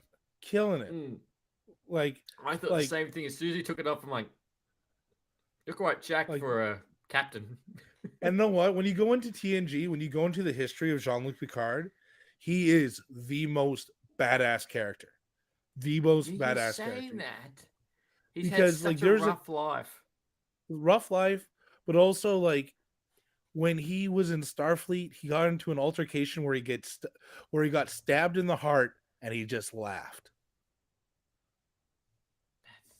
That's insane. Yeah. Oh yeah. Picked a fight. I'm just looking right now the photo of Adam Scott in Star Trek. Yeah, no, we've not got that. No way. Yeah. Yeah, man. You gotta love it. Yeah. And then like the fact that they use the automated doctor, you know that scene where they like we need a distraction. Yeah, do a he's dance. In Stargate too. Is he? Because he's also in Deep Space Nine. He's the doctor in Deep Space Nine, and like. So like when they bring him in, that's like a little nod to not Deep Space Nine. Sorry, that's a Voyager. He's the doctor in Voyager. So when they bring him in, there's a little nod to Voyager, and they do this all the time with these movies. They do little nods. I think DS9 was supposed to have a movie, and they never worked out. That usually does happen with TV shows. Like there was meant to be a third Stargate movie that never came to fruition. But there's a third series I saw. Yes. Yeah, so Stargate Atlantis and Stargate Universe. I haven't watched Stargate Universe. I'm going to commit. I want to watch all of them. It's not fully connected to Stargate and Stargate Atlantis. Okay. And that doctor, he's both in Stargate and Stargate Atlantis. Nice. And you'll like it when he rocks up. He's the role he plays is good. I love this because this is how like nerdom should be. There isn't like have you seen this yet? No, I haven't. I haven't been a fan. Well, give it a shot because if you do, you might find like areas of where you might find fun. This is what I like. This is the like let me show you my nerdiness, and then you show me your nerdiness, and then let's meet in the middle, and then let's talk about it. That's what I like about it. We live this Twitter war nowadays, or the online war, going like, you like this shit? Well, it fucking sucks. Fuck you and your family, and the horse you rode in on. And I'm like, Jesus fucking Christ! All I said is I liked a thing. Yeah, like I know, and that's the internet these days. Anytime you're right, like it's someone's gonna have the full argument back. You know, I posted something the other day that was like, Star Wars versus Lord of the Rings, which one's better? And some of the comments were like, just like, oh, Star Wars is shit or something, and then going back and forth. I'm like, it was just an open debate. I'm not, you just tell me attack on any fandom. It was just, it's just an open debate. But see, that's the thing too. Is like you could compare, there's other things you would want to compare. Like someone asked us, like we do we have like fans emailing the show what we would rather be, captain of our own vessel in Starfleet, or just flying the Millennium Falcon. Now, as much as I love Star Trek, I would choose to be my own man on a Millennium Falcon. My cousin Sean chose he wanted to be captain his own vessel in Starfleet, and I get his points, and my points were different. But I think, like, my big thing is Starfleet has too many rules, man, and I just want to live my life in space. I'm a fucking bachelor living in going from port to port, going on adventures with my best bud. I mean, that sounds like a fucking dope time to me. Whereas, like, you're going, whereas you are going on adventures, you're exploring new nations, you're exploring new planets, new species, new people. But then at the end of the time, you're red taped by the rules that you have to follow. There are certain things you can't do when you're in Starfleet. That's right. I don't know if you have, but I did. What I did really enjoy. Just a complete side point is, did you ever have PlayStation VR? No, I never had the pleasure. Because there's a Star Trek game where you actually, and I bought it. It was one of the first games I bought, and you actually, and you can turn around, and then you can put orders to people, and then you can go into fights, and you can actually like try and get things fixed. You have to move the power to go to the hyperdrive, or power to go to the shield, and then actually yell out. That is amazing. That is that's a crazy strategy game too, because you need to know like what's going to happen if you do make those hard choices and all that stuff. It does. That's awesome. If you get the shift gets too brutal, like you see like staff members flying and falling and fire. It's the only thing is just a little bit hard to do when you're trying to do everything. But you can go out, you can explore space. You can scan anomalies. If you ever look at YouTube, but it would be perfect for you and your brother. And my cousin. Sorry, your cousin. And you can change the ship to look whatever you want. So if you want the original, you want next gen, you want Voyager, you can change the ship, and then you can change the clothes. That's dope. I love that. That makes me so happy.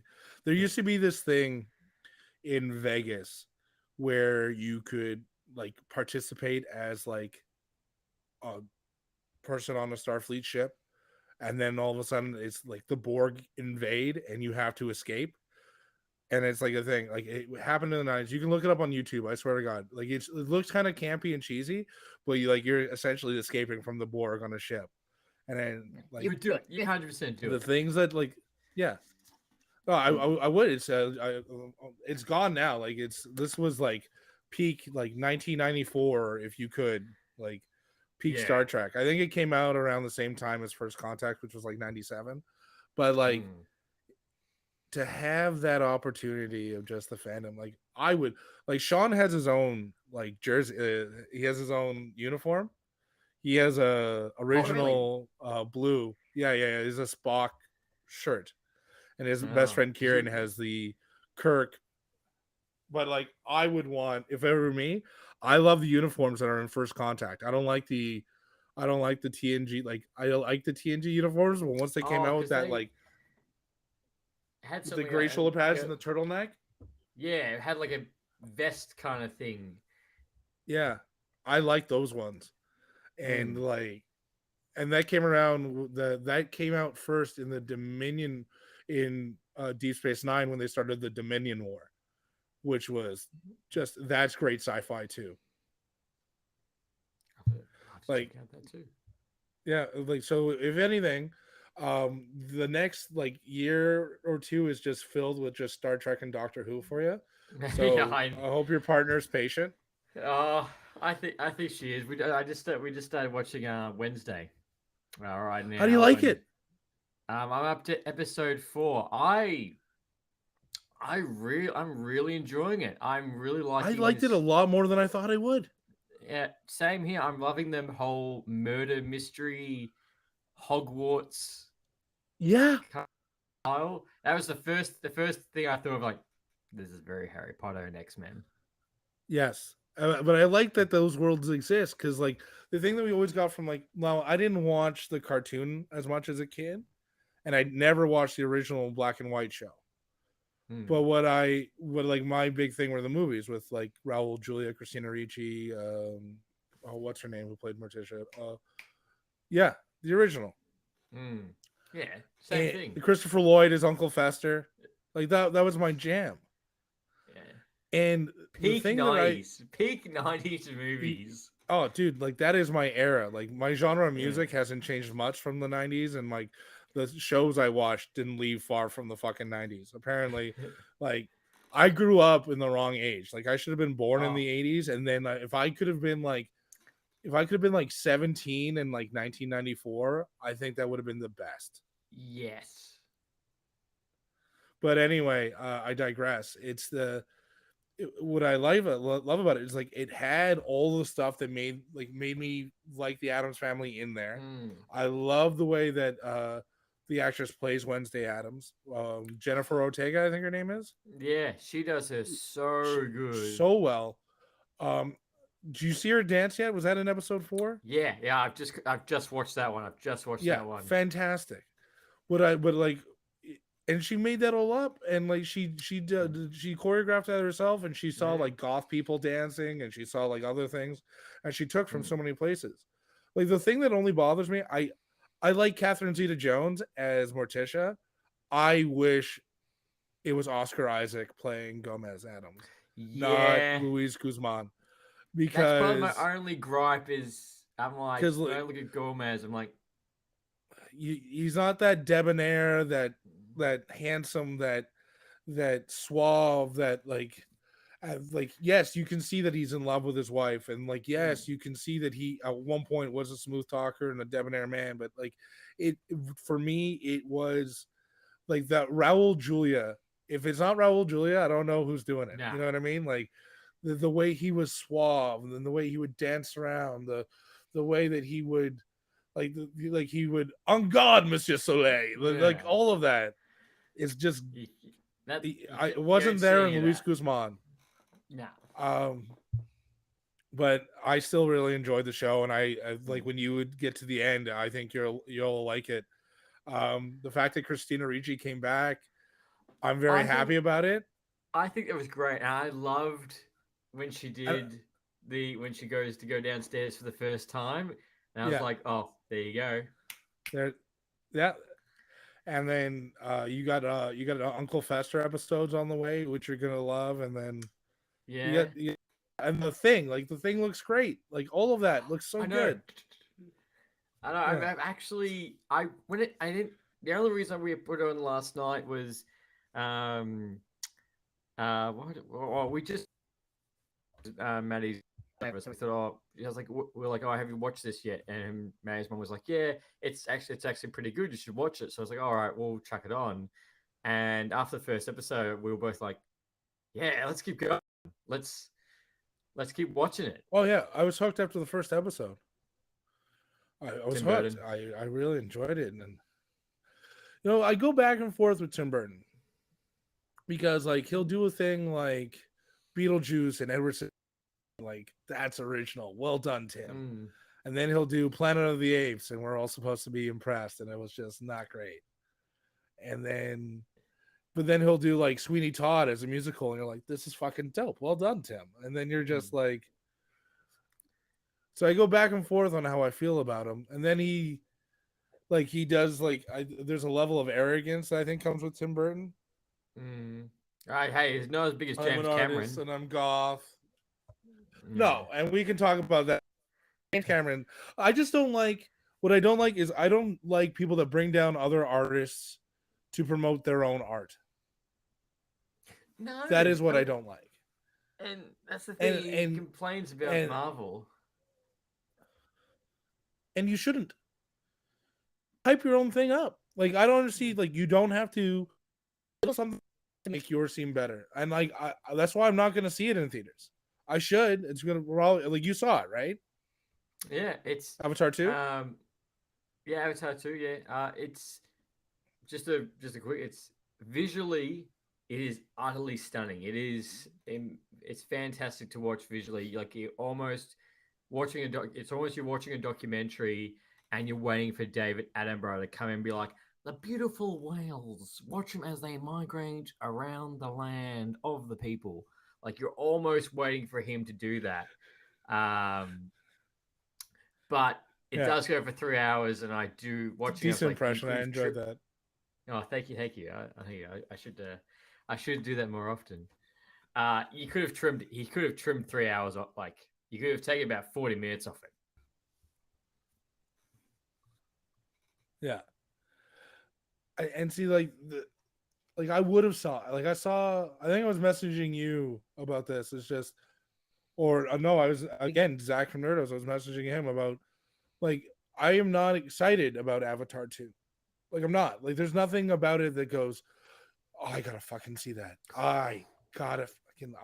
Whether I go with people or I go by myself, I have to fucking go. Like, and like, where you, like, remember, like, that's the best part about the previews, right? Like, you go to your buddy and be like, that looks fucking awesome. That looks like shit. Like, you know what I mean? Like, yeah. I remember when I first saw the trailer when I was a kid for Men in Black, and I went, I need to see that movie. Like, and there's nothing about the trailer to Avatar 2, or there was nothing about the original Avatar that made me go, I need fucking more of this. Give me all of the avatars. I need to be here. Yeah. This is just a reason to live right now. I need Avatar in my life all the time, always, please. And then it just didn't do that for me. And this is like me speaking on my own personal opinion, and strike me down if you don't like it, but whatever. It's just, there was nothing about Avatar. There was just nothing about Avatar that made me go, like, let's go back and do it. So I Endgame in theaters 4 times. Like, you know what I mean? That's like, the thing. That's the thing. Like, there was, and then, like, the fact that there's, like, I saw the original Iron Man 3 times in theaters. God damn. I went with my dad, I went with my buddy, and I went with another buddy. Yeah, there was the thing. It's just like, one guy wanted to see it, like, my dad wanted to see it, and I made sure I saw it with him first. And then I had a buddy who was like, I need to see Iron Man. I was like, oh, I got nothing to do. Let's go see fucking Iron Man. It's dope. Yeah. And then, like, I had another buddy, same thing. I'm just like, you know what I haven't seen yet? Iron Man. I'm like, what the fuck are you doing? Let's go right now. Yeah. And it just goes. Mind you, this is back when, like, movies were a lot cheaper. 2008. Yeah. But, like, yeah, $12 to get a ticket. Excuse me. $5 Tuesdays. Yeah. Cheapy, the best. But, like, and that's what I think that it's just, like, I don't think that there's anything to Avatar that makes me want to go, like, and the fact that there's going to be, like, 5 of them now, like, all right, James, do you, buddy, but, like, I don't want to give you my money. I will give my money to, and that's the thing too, is what do you want to give your money to, right? It's also that, like, I rather go see Knives Out 2. Knives Out 2, watching Daniel Craig play Benoit Blanc again. I can't wait to see that.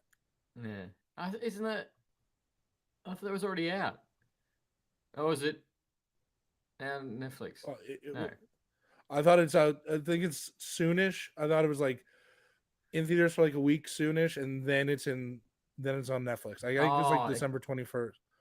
Yeah, I think it could be. I think next week, or this week. Yeah. It's out. But you're right. Like yeah. So like that's Avatar's.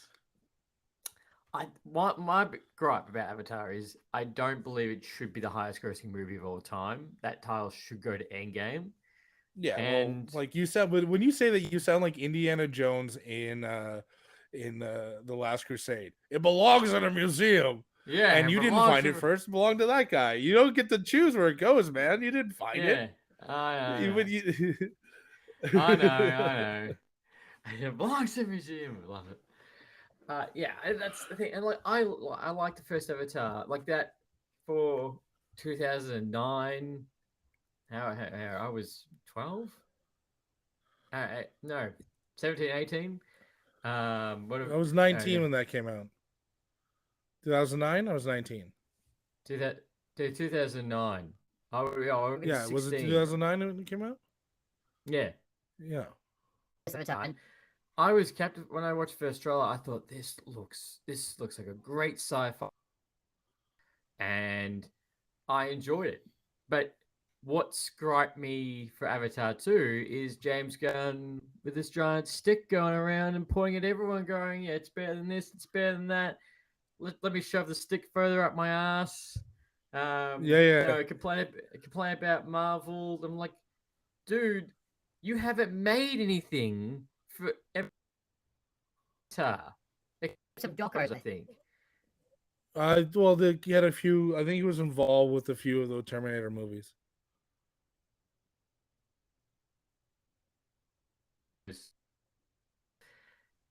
But the thing is, dude, just talk about the product. Talk about what you're making. Don't go, it's better than this and better. Get 10 people off. Yeah, and that's the thing, right? Like, I'm not sure if you listen to the Two Girls One Multiverse podcast, but when they hear him talk shit about, she's great. They're both amazing. I love them. So funny.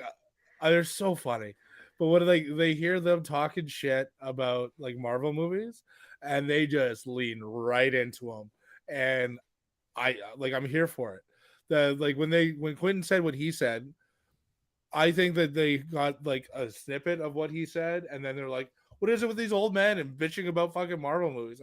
What I'm saying, like what he did say, is, like I think he's right, and Anthony Mackie said it before he even said it. Anthony Mackie said, "Yeah, the age of the movie star is dying," and yeah, I think we are seeing movies to see the characters. We're not seeing movies for like I'm not like I'll see movies for like Leonardo DiCaprio, and I think he might be the last movie star left. To be honest with you, maybe Christian Bale.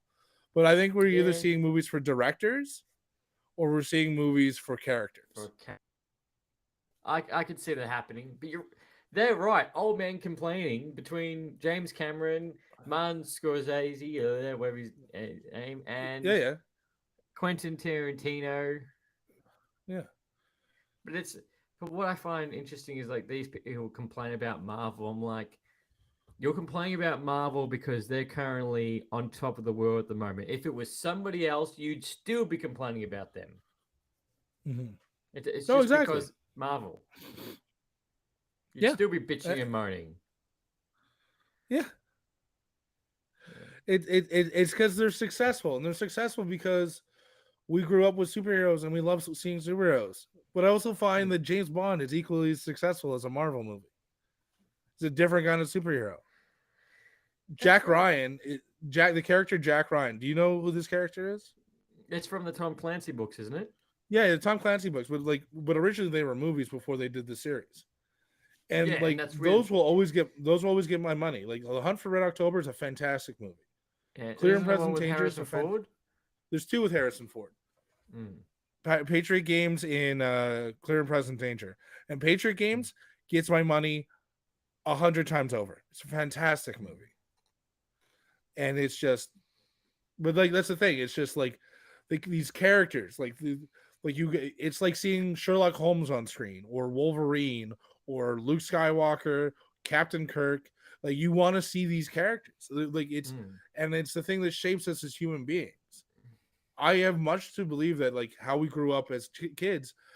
Now whether or not that's a good thing or not, but TV kind of shapes us. But we shapes us like when we idolize the good guys, their values kind of become our values. I still love that comment. It's like, oh, when you idolize Batman, but the Joker makes more sense. Yes, I always love those comments. Like, yeah. Well, I was also saying it kind of recently. Like, fuck, Thanos had a few. Every time I have a dumb conversation with somebody, I'm just like, you know what? Fucking Thanos had a few good points. Yeah, I need to buy the mug. I'm like, Thanos was right. I think Yeah. when I go Christmas shopping, I think of yeah. Or like the Grinch. The Grinch becomes so much more relatable. Like, to be fair, it wasn't Christmas he hated; it was people. Yeah, exactly. Yeah. Self-loathing or singing and all. Yeah, it makes more sense. But you're right again. People go see the characters, and I think a point I made a couple of weeks ago was you're all complaining about Marvel. If turn the clocks back 20 about westerns, because there was westerns I'm so happy you brought up westerns. I'm so happy you brought up westerns because I've had having a craving for a good western for a little while, and I haven't seen like a good one since like early 2002. Like, did you ever see American Outlaws with Colin Farrell? No, but wasn't 3-2 to Yuma with 310 to Yuma. Yeah, 310 to Yuma was a good one. But like they just don't make westerns the way they used to anymore, and I kind of miss them. I kind of miss a good like Tombstone. Fucking amazing movie. Oh, is that with Morgan Freeman and? No, that's Tombstone's with Val Kilmer, Kurt Russell. Yeah. What's the one? Sam. Unforgiven. Yeah, Unforgiven's dope. But like, there's just that's how the westerns went, which people believe superheroes will come as well. It'll be oversaturated. The market will get completely sick of it. The problem being between superheroes and westerns is that there is plethora of comics of multiple different storylines, multiple different versions, multiple different, like, the body of work is already there to keep making superhero movies. And here's the other thing, especially with the MCU. Like, there's no point where the MCU can hit the stop button right now. Oh. You can't. Like, that time is over. You could have done that at Endgame. You could have hit the stop button, Endgame, go, we're done now. But now we've just purchased Fox, and we have Wolverine, we have X-Men and the Fantastic Four, and we're just going to restart now. We're going to do it all different. We're going to try new bad guys. We're going to do everything different. But you can't hit the stop button right now. Right now, they're telling too much of a linear story. So now they're going to add these characters in, and I'm excited for it. But also, I'm a little bit disappointed because now I may or may not see Reed Richards and Iron Man together. No, I think I hold out hope that when we see the not Kang Dynasty, the Secret Wars, we are going to see a variant of Tony Stark. Whether that is RDJ or Tom Cruise, that's up for debate. And I believe that we will see a variant of Captain America. Whether that's Chris Evans or Tom Cruise, that's up for debate. I strongly believe that we will get that. I just have a firm believer that all the alternative actors for these character roles are Tom Cruise. Tom Cruise is Captain America. Oh, well, he would have the running down. He would definitely have the running down. That sprint would have been amazing. That sprint in Infinity War would have been amazing. So Tom Cruise. Yeah. No, I agree with you. The thing is, like, as you have heard me on the last episode, anything and everything is on the table for Secret Wars. There is no landish out idea that is too absurd, too crazy, because Kevin Feige, at the end of the day, is a fanboy just like us, and he's going nuts. Yeah. I think he's just going to start having fun with it, man. And I think he's going to start issuing paychecks to go and, like, guys, you know, if we do this move, we're gonna see a whole bunch of people see this movie. So like, if you sign this one check, we're fine. So what do you think? And he's got Disney money to deal with, not just Marvel money. He's got He's mouse dealing with money. Disney money. That Mickey Mouse checkbook of his will do anything. And then like Robert Downey Jr. said, if the story's right, I'll come back. Chris Evans, I know he says he's kind of done, but I guarantee you, if the story's right and the price is right, he'll come back. I'm convinced that Old Man Rogers is on a moon base. Like, you don't say something like that without me fucking thinking that's 100% where he is right now. He's on the moon. Because Yeah. Well, he's not dead. He's not dead. He's Old Man Rogers. Yeah. Disney Plus show idea of him going Prince Stones back. like that's still on the table. Could you imagine that scene? Not only the two scenes that I really want to see in that is putting back the stone inside Natalie Portman. Like he has to put that back into her. And then the conversation that he's gonna have with Red Skull. I know that's the one that I think I would love to see. Like that's the one I'm like, God, that'd be good, right? To see what the kind of like that's gonna be. But look, that's the thing, you never know, and anything's on the table. Anything's you don't know who's gonna come back, because he's looking at Ben Affleck is Daredevil. He's looking at the original Fantastic Four. I have no doubt he's left a message on Nicolas Cage's message tone for Ghost Rider. Like he's going to go balls to the wall.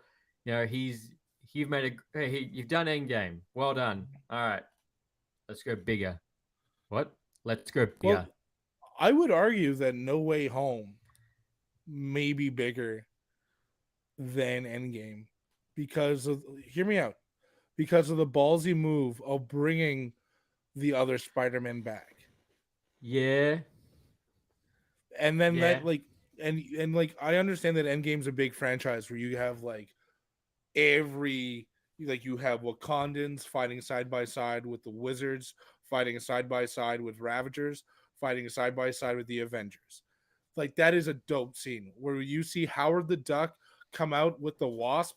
Dope fucking scene. However, nothing will pull on my heart more than seeing Andrew Garfield and Tobey Maguire and Tom Holland in those heartbreaking scene of just lost loved ones that put them on the track that they are on now. Oh well, that marks 1 year. 1 year actually since that movie came out. But I'm gonna watch it tonight, dude. I'm right there with you. Nothing fills me more than seeing Tobey Maguire come back and him suit up and all those interaction scenes, and I saw someone post for the anniversary was like, just a kind reminder that we got this. Yeah. Marvel pulled this out of their box of tricks. Yeah. Can you imagine that though? Can you really just fathom that for a minute? That we never got we never got the ending of Andrew Garfield's Spider-Man. We never got the story of Tobey Maguire. We never got the third movie we should have got for Tobey Maguire. No, we didn't get the fourth movie we were meant to get. And fuck, when those guys just show up on the screen, it takes you back to when you were a kid. And it takes you back to where you were when those Andrew, because I love those Andrew Garfield Spider-Man movies. Honestly, I thought he was like, I like the way he played Spider-Man with the like he would talk, like the way he would just get like the arrogance of Spider-Man was there, like, and I like that because Spider-Man is like that. He talks a lot of shit, and I don't think we get that really out of Tom Holland, but I think it's coming. But we got that out of Andrew Garfield. I think so. I like where I like where Tom Holland Spider-Man is right now because we're gonna see basically we're gonna see Spider-Man. Now we will Yeah. see Spider-Man.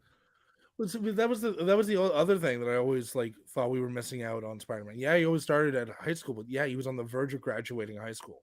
What I loved about this version of Peter Parker is like when he becomes Spider-Man, he's like 15 years old. Yeah. That's insane to me. And you have to make these hard decisions, and you have to do this before your balls have even dropped yet. He hasn't even had hair in his nuts yet, and he's like has to make life death decisions. Well, you go back and look at how young he looks in Civil War. He looks so young in Civil And how War. young he acts too, though, right? Like he goes like he's in there going like, "Hi everyone, I'm Spider-Man." So like, I mean, this stuff's coming out of you. Yeah, like it was amazing. That scene was amazing. I was hoping they would do something because like my big thing is like I remember like the Tobey Maguire one. It came out of him, not the like he never ran out of webs. He was, yeah.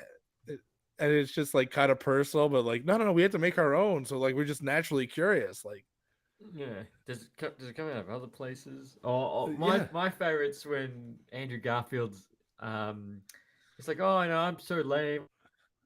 Villains, and Toby's like, what? You're amazing. You are amazing. Yeah. Now say it. Yeah, no, I'm amazing. Yeah, it's just like I didn't fight any aliens. Yeah, I didn't fight. I just like how you fought an alien in outer space. Yeah, but I do know I have saw a rumor that they have both been contacted for Secret Wars.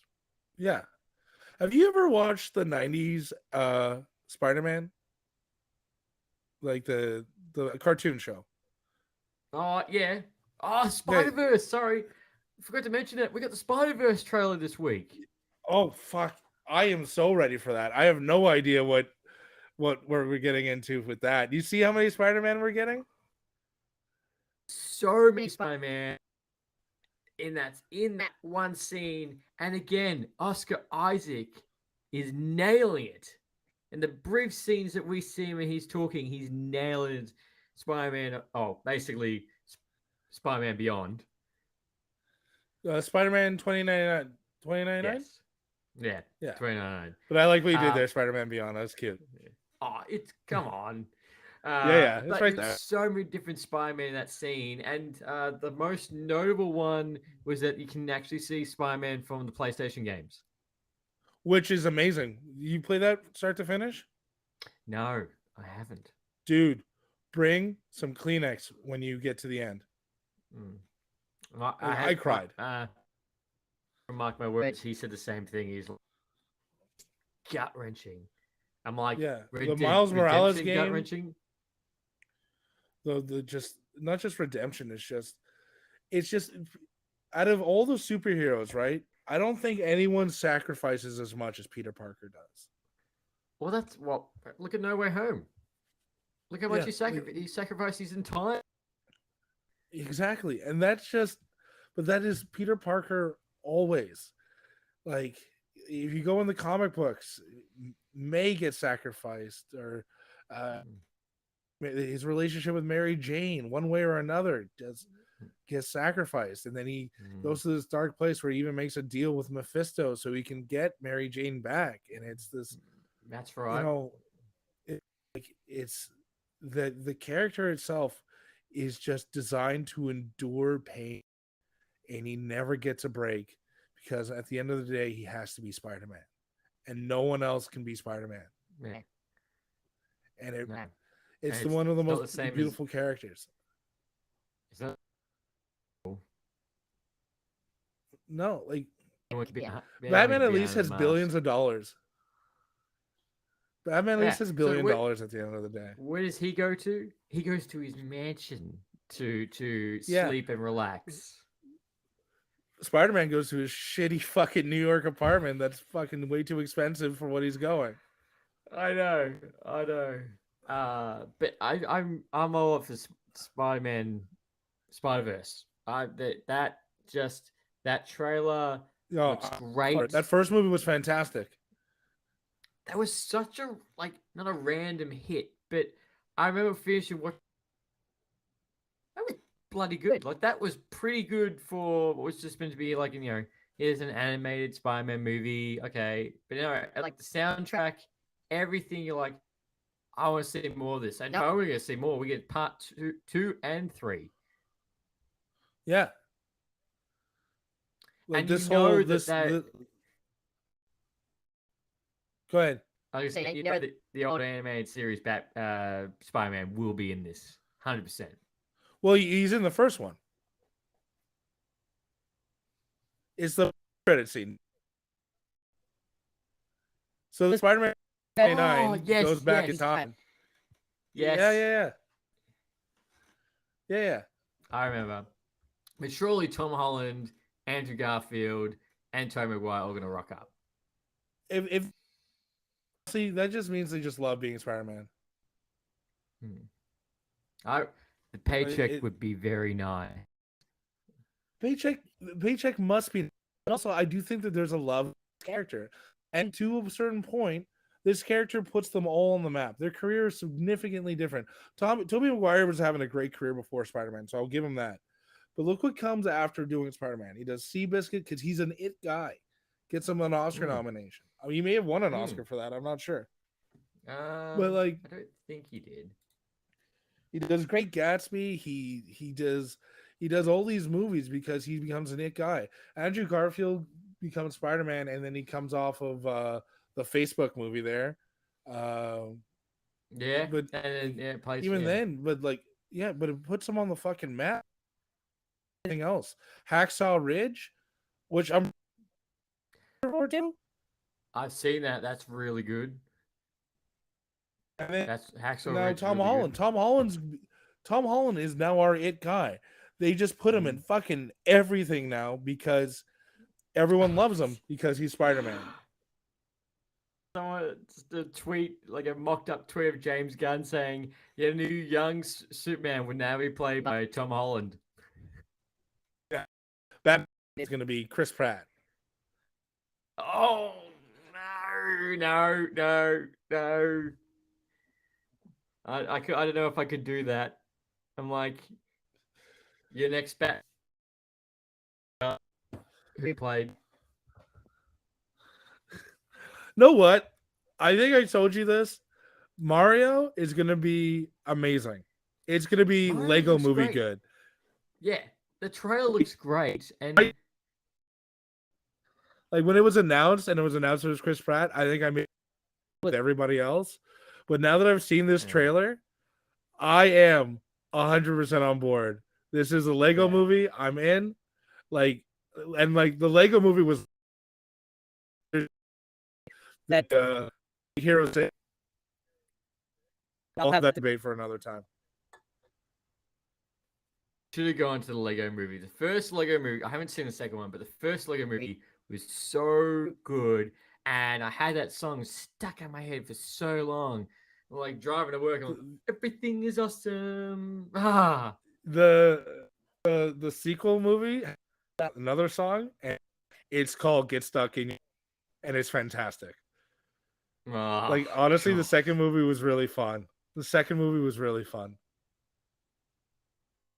I don't think it's as good as the first one, but it's a lot of fun. Movies. It's on the watch list. It's on with the old Star Trek, Doctor Who, all that. This all the Christmas movies you got to get in. I know. I'm gonna find time, but I'm gonna release an episode before Christmas. Me and Maddie, we're gonna do like Christmas with the Misses, and we're gonna talk about our favorite Christmas movies, and we watched. I don't know if you've watched that yet with Ryan Reynolds. Did you enjoy that? I love that. I will save my review, but surprisingly, I love the twist. I love someone just completely twisted. Does not go the way you expect. No, not at all. Which is I think my favorite parts of it compared to your normal Christmas Carol story.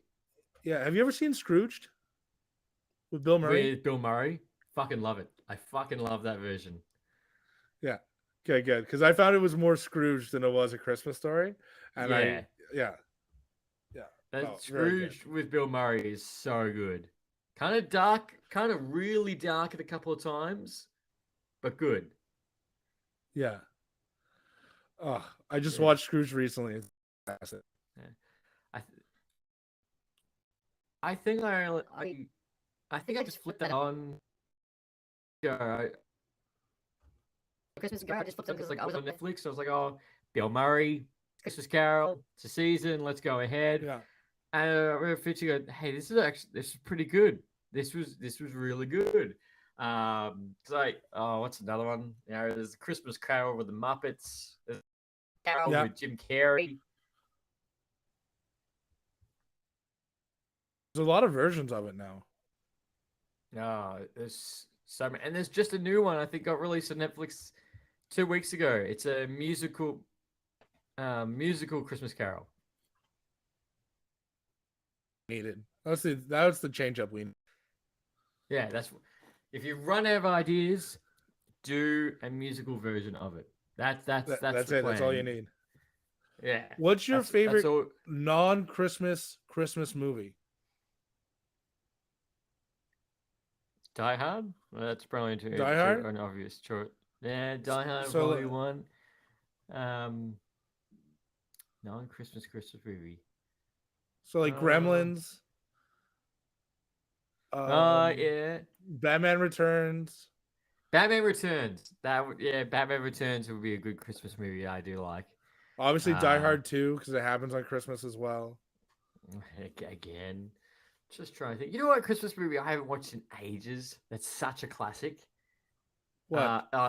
It's not Turbo Man. The one with Arnie. Jingle All the Way. Yeah, Jingle All the Way. Yeah, man, that's a good one. I haven't watched that in ages, but that's so good. Turbo Man. It's Turbo time. Yeah, it's Turbo time. Don't you put that cookie down? That's a good one. You know what? Like that's kind of like the most realistic kind of thing of like what's going on today, right? Seeing superheroes, and then if we our parents, it'll probably blow our fucking mind. Yeah, that's right. Try and get that last toy, the Black Friday sales. Like it's still relevant today. You know? So it's still all the same. I just can't believe it's almost Christmas. I still got shopping to do. I'm just trying to think of like.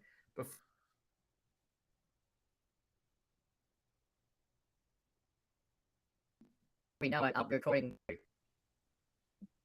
Yeah. Well, you know what, man? I've been talking your ear off for like 2 hours and 15 minutes now, maybe more. Lee, I could talk to you all day. It is a shame that we don't live in the same country and can't hang out in person because I would love that. I know. I wish. Yeah, I but did. You and a lot of guys. I wish I was on the other side of the fence. But fuck, I could talk to you all day. I'm hoping that when you chop this together, you leave it just so I'm longer than Michael O'Rears. Well, we've passed the mark. We have passed the mark. I'm 95% past the mark for this one. So to end 2023, you will be my longest guest episode to date. That's it. I'm not in competition with Star Wars, but no, which it might be because I need to do another episode with Star Wars. I need to do another one with them.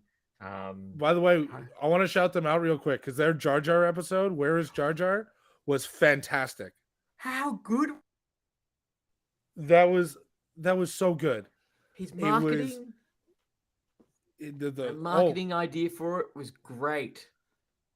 Honestly, I liked the second of it. It was, and then like you can tell that it was like a passion project. Like, fun research. You know, like I love Jar Jar. I think he's more necessary to the plot line than C-3PO. Yeah, well, it's true. But they just did such a good job with the imaging. I think it was you as well. I was thinking, are they doing something Batman-ish? Just because, like, I was thinking very Riddler, and because it was black and then red, I was like, are you doing like a Batman promo or are you doing like a Christmas special? But fantastic. I did call that it was Jar Jar. Yeah, you did. You did. Right here, he called it. But their episode is fantastic. If anyone listening, you need to go check out Star Wars. Where is it? It's fantastic. They've done a great job. Yeah. Complete price. Or like Where's Waldo game that they even put on their Instagram. Good for them. That was great. I like how it's just like noirish and the music in the background. They just had fun, man. That's what I love. Creators do a thing, passionate about it. That's what I love. That's why I'll never shit on anyone doing their thing. I love people try. I love people just like, I have an idea and I think it's gonna, and I hope for the best. And that's what Michael did. That's what Michael and Tommy did. They had like, I think we should do a Where's Jar Jar Now thing. And let's put in some research. Let's interview people. Let's see if we can actually figure out where do you think he is today. And good for them. They did something. They did it terrifically. Hit it out of the park. Hit it out of the park. Yeah. They did a great job. And it's a good, decent runtime. And for anyone, they've peak podcasting episode right there. Oh, and even when I was listening to it, I was like, geez, I need to step up my game. I was like, I need it. They're raising the bar. I need to do something to raise the bar. Right. You to do something better. And I like that. Like, and then that's what we have this little community of podcasters that we all are in constant communication with. And when you're around people that are doing something, but then when you're around them when they're doing it good or doing it well, rather, it's a great community to be a part of, because then you can like, fuck, all right, that's your game. All right, I gotta step it up here. It just motivates you to want to do something better.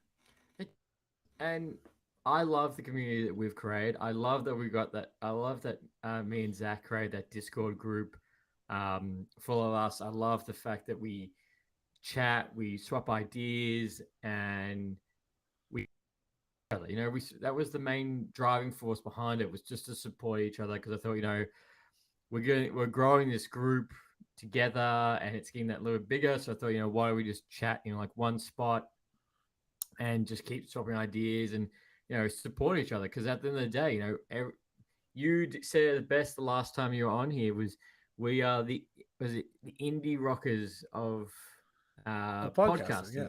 Yeah. We do it. This is all of our passion. And if we can, and what's the old saying? Arise all ships. Yeah. So we can support each other as we grow. That's the main thing. That's what I'm all about, buddy. Like, it really is. Like, I never thought when Sean and I started our little dinky show, just to be like, it's not dinky. Oh, we're on. It's not dinky. Wow. But like when we started our show, like, thank you. But when we started our show, I didn't expect like the communication and the friends and like the support system that kind of came with it. Like you had no idea. And I'm sure you kind of felt the same thing when you and what I love about you is you bet on you. Like when you started, you were just a one-man show going like, this is what I think about stuff. And some things I like, some things I don't. And like, I'm going to talk about this. And I fucking love it. When you do your solo episodes, your enthusiasm is at a fucking, like, you sound like someone that just did a lot of cocaine and you're just fucking psyched about Justice League. Like, all right, let's go. Yeah. But I love it. Like, fuck it, we'll do it live. But I love it. And then now that you bring on guests and you get like debate a little bit, or you get challenged a little bit, and then it adds not only to your show, but it adds to your own personality, where you see a side of Lee that you don't normally get to see. And I like that. That's what like my favorite episode of yours is actually the Michael O'Rear episode, where when he comes on and you guys talk and discuss, like it comes on and it just that was one I've listened to a second time because I enjoyed it so much. And I enjoyed You are the most humble podcaster I know. I Yeah, feel like you the know rest of that you guys you are just as humble as me. Everyone pumps my tires for no being a nice guy. no you're Everyone's not. just as nice. Nah, you're just the most humble out of all of us. You know, I, man. As I said, I thank you that you listen every week, and I thank you the fact that you haven't got bored. I think everyone who's listening doesn't get bored, and my patience is with you because my partner can't listen to me for this long. Yeah. Well, I appreciate being on again, man. I appreciate being your second to last before the new year. Your idea Yeah. of doing your Christmas movies with your partner, I think that's a very cool idea. I like that. That's adorable. I Yeah. think that's Christmas great. with the missus. I know that's fucking great. I love it. Yeah, no, I appreciate. I love talking to you, man. Honestly, I would hang out with you all day if I could. Likewise, man, and it's always a pleasure. We with the 2:15 or the 2:30 mark, this is indeed the longest episode, and you're always fantastic to talk to, man. And you're one of my favorite parts about you is the fact that you're so quick, just to keep there's never a dull moment. You're always quick and you're always fast, and I always love it when you guest on people's and other episodes. I'm like, that's fantastic, and I love the fact that. Yeah, our last episode cracked into the top 10. Well, I hope this one cracks the top 5. Okay. I hope it does. Yeah. Okay, Tommy's back and he's looking for better results. All right. That's I know. I'll probably get a message for him being like, "So when we doing this? I got time. Let's do it." Yeah. I got free this afternoon. Well, I like that because you were supposed to come on our show, but Sean got busy and it turned on me doing your show. Like the tables turned. I was like all ready. I was like, all right, I'm a guest. I've got a couple of notes. I'll be right within 10 minutes. So we're doing your show. We're doing your show now. I'm like, oh, good. Do you have a show planned? Because I got nothing to do. I mean, I'm still free. Yeah. No, thanks, man. And look, I want to say everybody who's been watching in and been listening, thank you so much for tuning in. We're gonna wrap up this big tune in before the obviously rest of the year, and everyone needs to go check Two Sides. Your intro is great. I can't wait for you to have your merch store and get that ready. I've got a bulk order of beanies coming. That's coming soon. Actually, Merch store's coming soon. We're in talks with somebody. We're gonna get. We're talking to a guy who's gonna hook us up. We got some stuff in the mix. I've got Earth 894. I've got Star Wars. Yeah, I gotta get something to yours. I have a Earth 894 mug, and I have a Star Wars. We have the same Star Wars shirt. I was hoping you were wearing yours. I was gonna throw mine on. The baseball tee. Yeah, it actually fits really well. Great shirt. I was gonna. Was it already episode with but if I had your merch, I'd be wearing yours right now. Yeah, I know. Coming soon. That's goals for 2023. We're getting that done. So coming soon. But thank you so what actually Two Sides of the Story. We release episodes every Monday. Hit us up on the Instagram, Two Sides of the Story Pod. If you ever want to give us like a hypothetical, a question, or just want to email us your grievances, that's the number 2 Sides of the Story pod@gmail.com. You can hit us up. We always answer the emails. Please just hit us up. We had a great episode recently where we had and Pawns Are Kings on. And if you want to get interested into some country music where you don't think you like country, you may start liking country after this episode. So please check that out. Do it. Country for me is it's almost like a guilty pleasure. Like when I tell people like the music I listen to, I'm like, oh yeah, hard rock, heavy metal. That's the first thing, and then I'll put country music on when I'm driving home, and then next thing I know, I'm listening to a whole playlist. I'm just like, and I'm still waiting for the day that I'm still waiting for the day when some country music star starts crying about how their Tesla drove away or their tractor drove away. I'm like, oh my god! This is why you should listen to our Pawns Are Kings episode. This guy tears the pop country people to fucking pieces. It's awesome. Anyways, Lee, I love talking to you, man. I love your mind. Let's do this again sometime. Whether it's on my turf or yours, I'm happy to do it. Done. Sounds good. Goals for 2023. So, everyone, thank you. Please go check it out, and appreciate for everyone who stuck around for the entire time. You're the best. Until next time, guys, happy ranting.